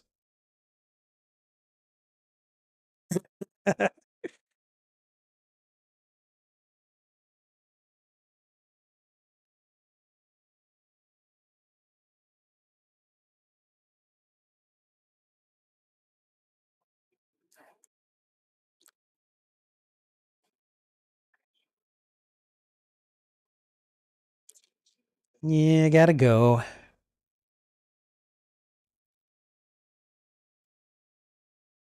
I like the scene between them.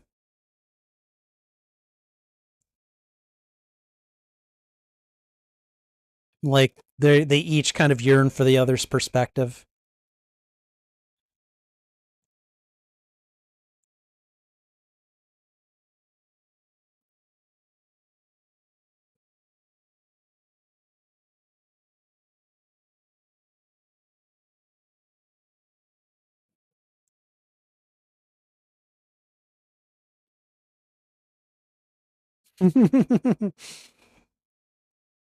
She's like, "Oh wow, I got to see them transport because she didn't transport back down to Earth. They took the escape pods.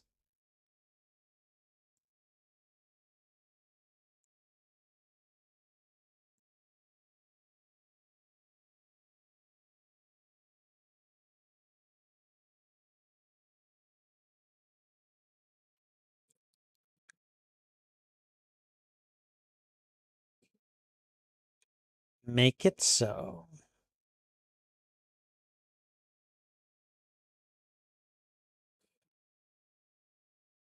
And they're gone.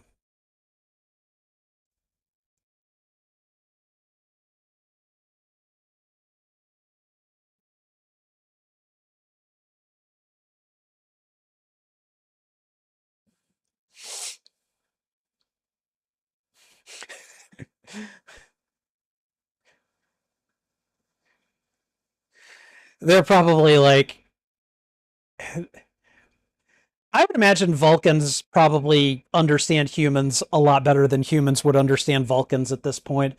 Simply because, as a spacefaring race, the Vulcans have met other races that have emotions, whereas humans are like, probably they don't even realize what's going on yet. Like, it's probably going to take Cochrane a little while to be like, oh, you guys just don't like rock with your feelings, do you? You know?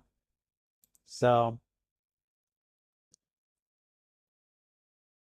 okay, we've got about 5 minutes of credits here.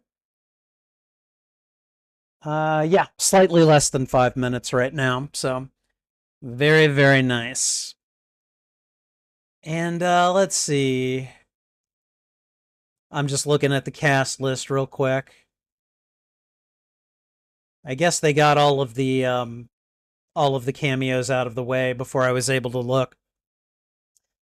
But yeah, the cameos that I remember from this one, Robert Picardo from Voyager, Ethan Phillips from Voyager. Um, hold on. It's well, um, Dwight Schultz as Lieutenant Barclay. I would say that was a cameo. Um, and I guess I mean Worf really wasn't a cameo. That was more of a supporting role. But Worf was in Deep Space Nine at the time. That's why they had the Defiant at the battle and like I'm pretty sure on Deep Space Nine they made some comment about Worf being stationed at Earth, like taking the Defiant and going to visit Earth for a little while, like shortly before this movie actually released, so that there was like an in-universe reason for Worf to be there when the Enterprise showed up at the battle. Michael Dorn, I'm pretty sure, negotiated things so that he would go on to join Deep Space Nine as long as he would get to appear in future Next Generation movies. And so, it sometimes it feels a bit like, they're kind of really working it in to do that, but you know, that's uh that's what happens when you negotiate your contract well. So,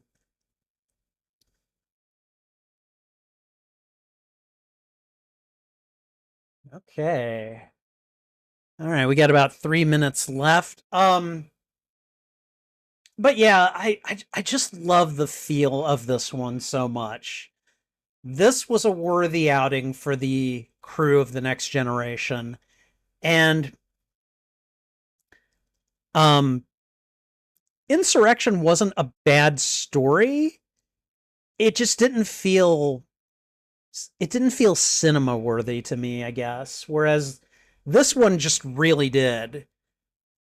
When you're going to the movies, you bring out the big guns, and the Borg are definitely one of the big guns. Um, I suppose I understand why they never did this, but like bringing the Dominion out would have been a smart move, I think. But again, like they're all developed on Deep Space Nine, so there would have been a lot of issues to try to get that to actually happen in a Next Generation movie. So I get why it didn't happen, but that would have been the right move, actually. Or you bring in Q, but God, they've done so many good stories with Q. I'm just not sure how they would have made that work.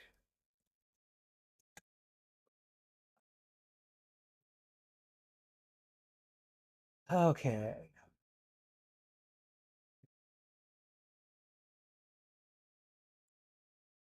All right. A little over a minute left. Bum, bum, da da dum, bum, bum, bum, ba da da da da da da da da da da da. Bum bum bum bum bum bum bum ba da da da da da da dum ba da da da.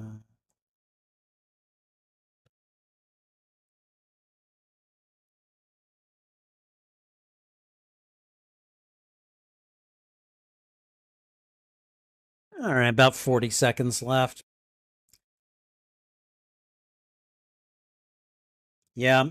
Nemesis, I think, suffers from a similar problem that Star Trek Into Darkness suffers from, which is they both tried to ape too many elements from Wrath of Khan, and they just didn't do them well enough.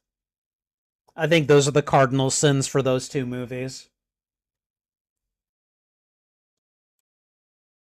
Bum, bum, bum. All right. We got the Paramount logo, and we are just about done here. All right. Okay. I'm going to go ahead and reset the timer. All right, guys. That was 1996's Star Trek First Contact. And, I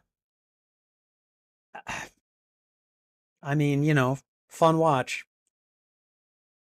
Like, is anyone really surprised here? All right. Okay. Let's go ahead and get into the postmortem. Let's see. I don't think I need the script out, so I'm going to go ahead and just get that out of the way. I've got the movie already taken care of. I'm going to go ahead and just switch a couple of things up real quick. There we go. There we go. I can see things a lot better now. So, all right. Okay. Okay. So, this was every bit as good as I remember and was expecting it to be, frankly. Star Trek First Contact is one of the standouts of the Star Trek movie pantheon.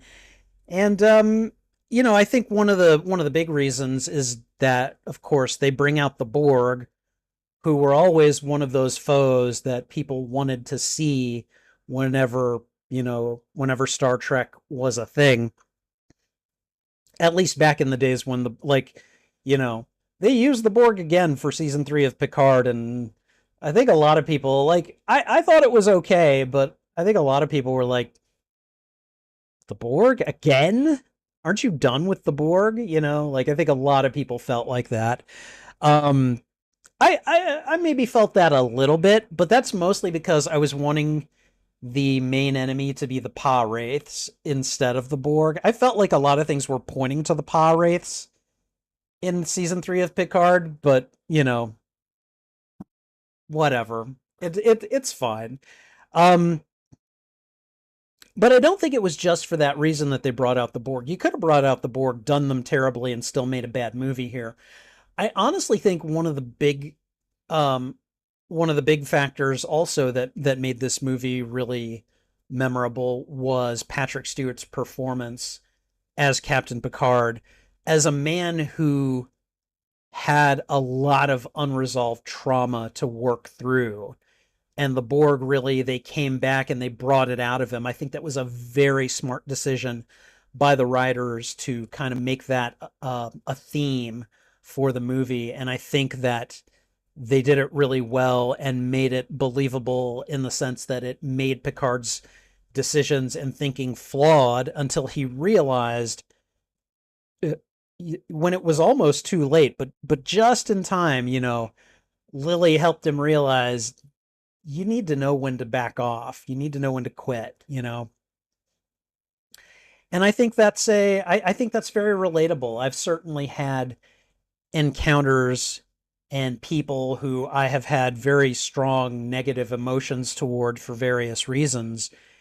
And there have been times when I've been like, I need to let this go, not only for my mental health, but probably also my physical health. And there have been times when I haven't been able to do that, and I've paid a price for that. It's cost me relationships, it's cost me friendships. So I understand very much where Jean Luc Picard is, what he's feeling at that point. Maybe not in quite that same way, but I can imagine it. And I think a lot of people can, and I think that's one of the things that made this movie so strong. I definitely liked uh the the history lesson, but also the kind of saving of First Contact Day and Zephyr Cochrane's involvement and how he was one type of person before the launch and then he came back a changed man. So I think that there's a lot going on in this movie that really helps to make it a good watch and a worthy watch for not just Star Trek fans, but just for people who like a good sci-fi movie. Hell, if you like a decent zombie movie, this isn't bad.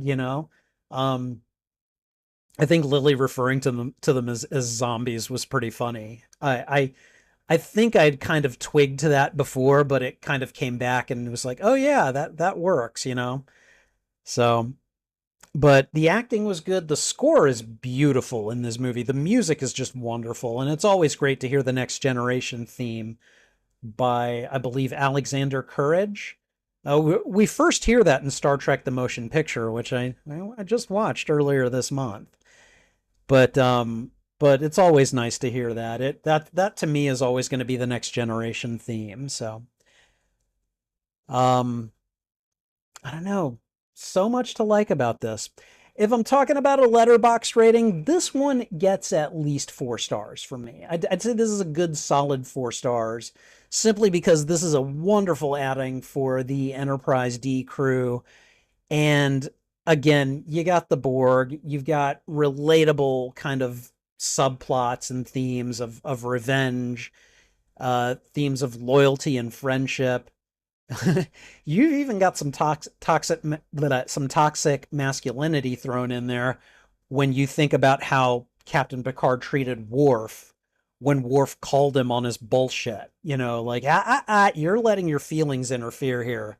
We need to give this up. And then Picard called him a coward and told him to get the hell off his bridge. And I mean, like that was that was some real kind of macho BS right there, you know. And that of course is fueled by Picard's trauma and his unresolved issues with the Borg. There's just so much here that like I get where all this is coming from. I understand it, and it just makes for a really good storytelling. No, this, you know, I've always held this movie in high esteem, and you know, on this rewatch, I mean, it's easy to see why. So this was definitely an enjoyable watch for me, and hopefully it was for you as well. Thank you for watching this reaction. If you enjoyed it, please go ahead and thwip the like button, and if you haven't already, consider subscribing as well. Also, consider sharing this out to your friends, your family, your followers, anyone that you think would enjoy my reaction to these media. What'd you think of this movie? Did you like it? Did you dislike it? Let me know why in the comments. I would love to have a conversation with you about this film. You can find the full and unedited live stream of this reaction on my YouTube channel. There is a master playlist for all movies that I've watched and reacted to, and I'm dividing them up into smaller playlists, mostly by genre. Star Trek First Contact would be science fiction, probably action, adventure, thriller, and I would also put this in a tagged playlist for Star Trek movies as well. And I would probably also put this in my tag playlist for revenge movies, because I would say that Picard's revenge elements, as they apply to the Borg, are very prominent in this movie. So you may not agree, but I think it's enough of a revenge movie to put it in that playlist. So whichever of those playlists you go looking for, be sure to look for them on my YouTube channel under the category Watch Party. And I think that's that's not everything. All right. And finally, channel memberships are now live on the Spidey Librarian YouTube channel. Check out the membership tiers and see which benefits you'd like access to.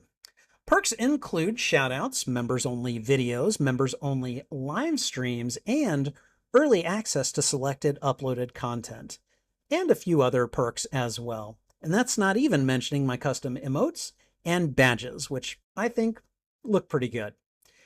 Check out the membership tiers today and see which perks you'd like access to.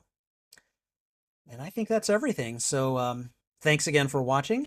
This is Spidey Librarian, and until my next stream or upload, I'll be wishing you a good day. All right, let me see what you guys were saying in the chat. CG, let's see. 1996 was a very solid film year. It's got First Contact, Space Jam, which I also have watched on this channel, Mission Impossible, Nutty Professor, Hunchback of Notre Dame, and more. Yeah, you're not wrong. Let's see. First Contact is a contender for best written Star Trek film. I would definitely put it in the top 5. Yeah. Maybe even the top 3, but I haven't really sat down and thought about it. So, let's see. The Borg are the creepiest Star Trek villains, but in an interesting way rather than a way that scares me away from the screen. I mean, I think they played up the body horror aspects the most with the Borg in this movie. They might have done it in a couple of other episodes as well, but really I feel like First Contact did the most because they could, because it's, you know, it's a movie. So, but yeah, no, definitely, definitely they upped the creep factor in this one. All right, let's see. The next 4 generation films feel like they're about Captain Picard and Data. I would agree. Let's see. Picard is CG's favorite Star Trek character, and Data's one of his favorites, so the heavy focus on them is cool for him. Yeah, and I like them a lot as well, but even I noticed towards the end, I was like, I like them both, but can't we focus on Geordi a little bit? Can't we focus on, Beverly, Riker and Deanna, like I get that they're not the main characters, but I don't know. I feel like DS9 had a lot more balanced focus on its characters. It wasn't perfect. I mean, it was still mostly about Captain Sisko, but like there was plenty of focus on every character, on Dax, God, especially on Dax, on Odo, on Kira. Um, there was a lot going on with each of them. And I just wish that there had been a bit more balance, at least movie wise, for them. And yeah, I don't know, but I mean, clearly it works for you, and so I'm happy that it does. I can understand if fans wish that other members of the crew got more to do than what they did. Yeah, yeah. Commander Riker, I feel like he gets I mean, I feel like all of the characters, they get a nice sweet payoff by season 3 of Picard. But yeah, I definitely think that in the movies, sorry, I've got like a hair or something going on. Okay, there we go. Like if you weren't Picard and you weren't Data, you just didn't get that much development, and that is a little sad making for me. Let's see. CG does wish that Q had been in at least one of the films. However, he did get a lot to do in the second season of Picard, so he doesn't think that his absence from the films is a big deal. Yeah, no. I mean, if you're gonna put Q in, a movie would not be a bad choice. I would agree with you on that front. So, let's see. Introduction to James Cromwell was Spider-Man 3, in which he played Captain Stacy. CG thinks that he's really good in First Contact. No, Zephram Cochrane had been played, I think, in the original series by a different actor. And I don't think I've seen that episode. I just know that there's a different context for him because, Kirk is the one talking to him at that point. But yeah, I like Zephram Cochrane's, younger portrayal of him as a dude who is just like he's trying to use his brain to get rich. That's all he cares about. And then when he does what his brain allows him to do, he's like, wow, maybe it's not just all about money. I like that. I like that a lot. Zephram Cochrane is a really interesting character. Don't know if it was intentional or not, but he reminds me a lot of Gene Roddenberry. I never thought about it that way, but I could see that. I could see that. That works. Let's see. Based off of what CG has read about Gene Roddenberry, Cochrane's role in the film feels like a tribute to Gene Roddenberry. Again, you could be completely correct. I could be wrong about that. So, all right, James Carmel actually did a really good job at voicing Alfred in the 2023 animated film Merry Little Batman. I've never even heard of this movie. I may have to see that at some point. All right. Like that the next generation was big enough to get some films. Getting 4 films is not bad. Yeah, no, they did. And yeah, I'm glad they did too, because man, I think I just started getting into Star Trek when like that last season hit, and I was like, but I want to see more, and so they gave us the movies, so I was happy. First Contact get at least 4 stars from you. Yeah, I agree with you. Insurrection feels like a long but good episode of Next Generation, which I actually like. I mean, it's not bad. It's not bad. It's got an interesting enough premise, but like again, it makes Picard go rogue and defy Federation orders, and goes up against this admiral who, of course, is, he's got his issues too. But like, I don't know. At a certain point, I'm just like, does he gotta break, has he gotta break orders all the time? I don't know. Like, I get that creates narrative tension, but there are other ways to do it, and sometimes it feels like they're just going back to the well too often. So, let's see. Nemesis does the Wrath of Khan stuff better than Into Darkness, but because I have an emotional attachment to Picard and Data, I don't know how valid my opinion is. I mean, I I don't know. I've got my issues with Into Darkness, but Into Darkness is still an entertaining film. Insurrection, or I'm sorry, Nemesis. Sorry, they get a bit mixed up at certain points. Um, Insurrection has this one big emotional moment that really, like, I couldn't help crying in the theaters when it happened, and I'm pretty sure you know what it is. But like, aside from that moment,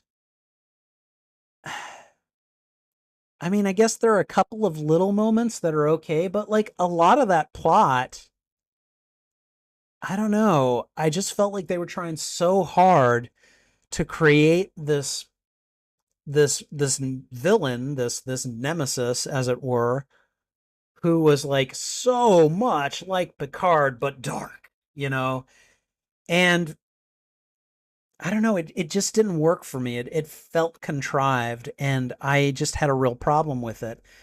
And I say this as a fan of Tom Hardy. I like a lot of the stuff I've seen Tom Hardy in, but I don't know, Nemesis, I don't know, I had some issues with that one. Um I don't know. I'll rate that one when I watch it, but yeah, it's definitely one of those like, they tried. They really tried. But man, there were some efforts where it felt heavy-handed. So, But that's okay.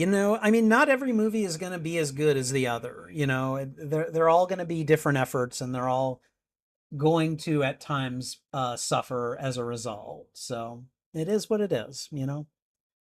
All right, guys, it is past midnight. It is later than I wanted to be done with this, so I've got to go. Thank you guys for hanging out with me. Thank you for being here during the watch party. CG, I especially appreciate you offering your commentary and stuff like that. So, but I need to go to work tomorrow. It's past midnight. I'm gonna go. So thank you guys for being here. Take care. This is Spidey Librarian, and until my next stream or upload, I'll be wishing you a good day. Bye.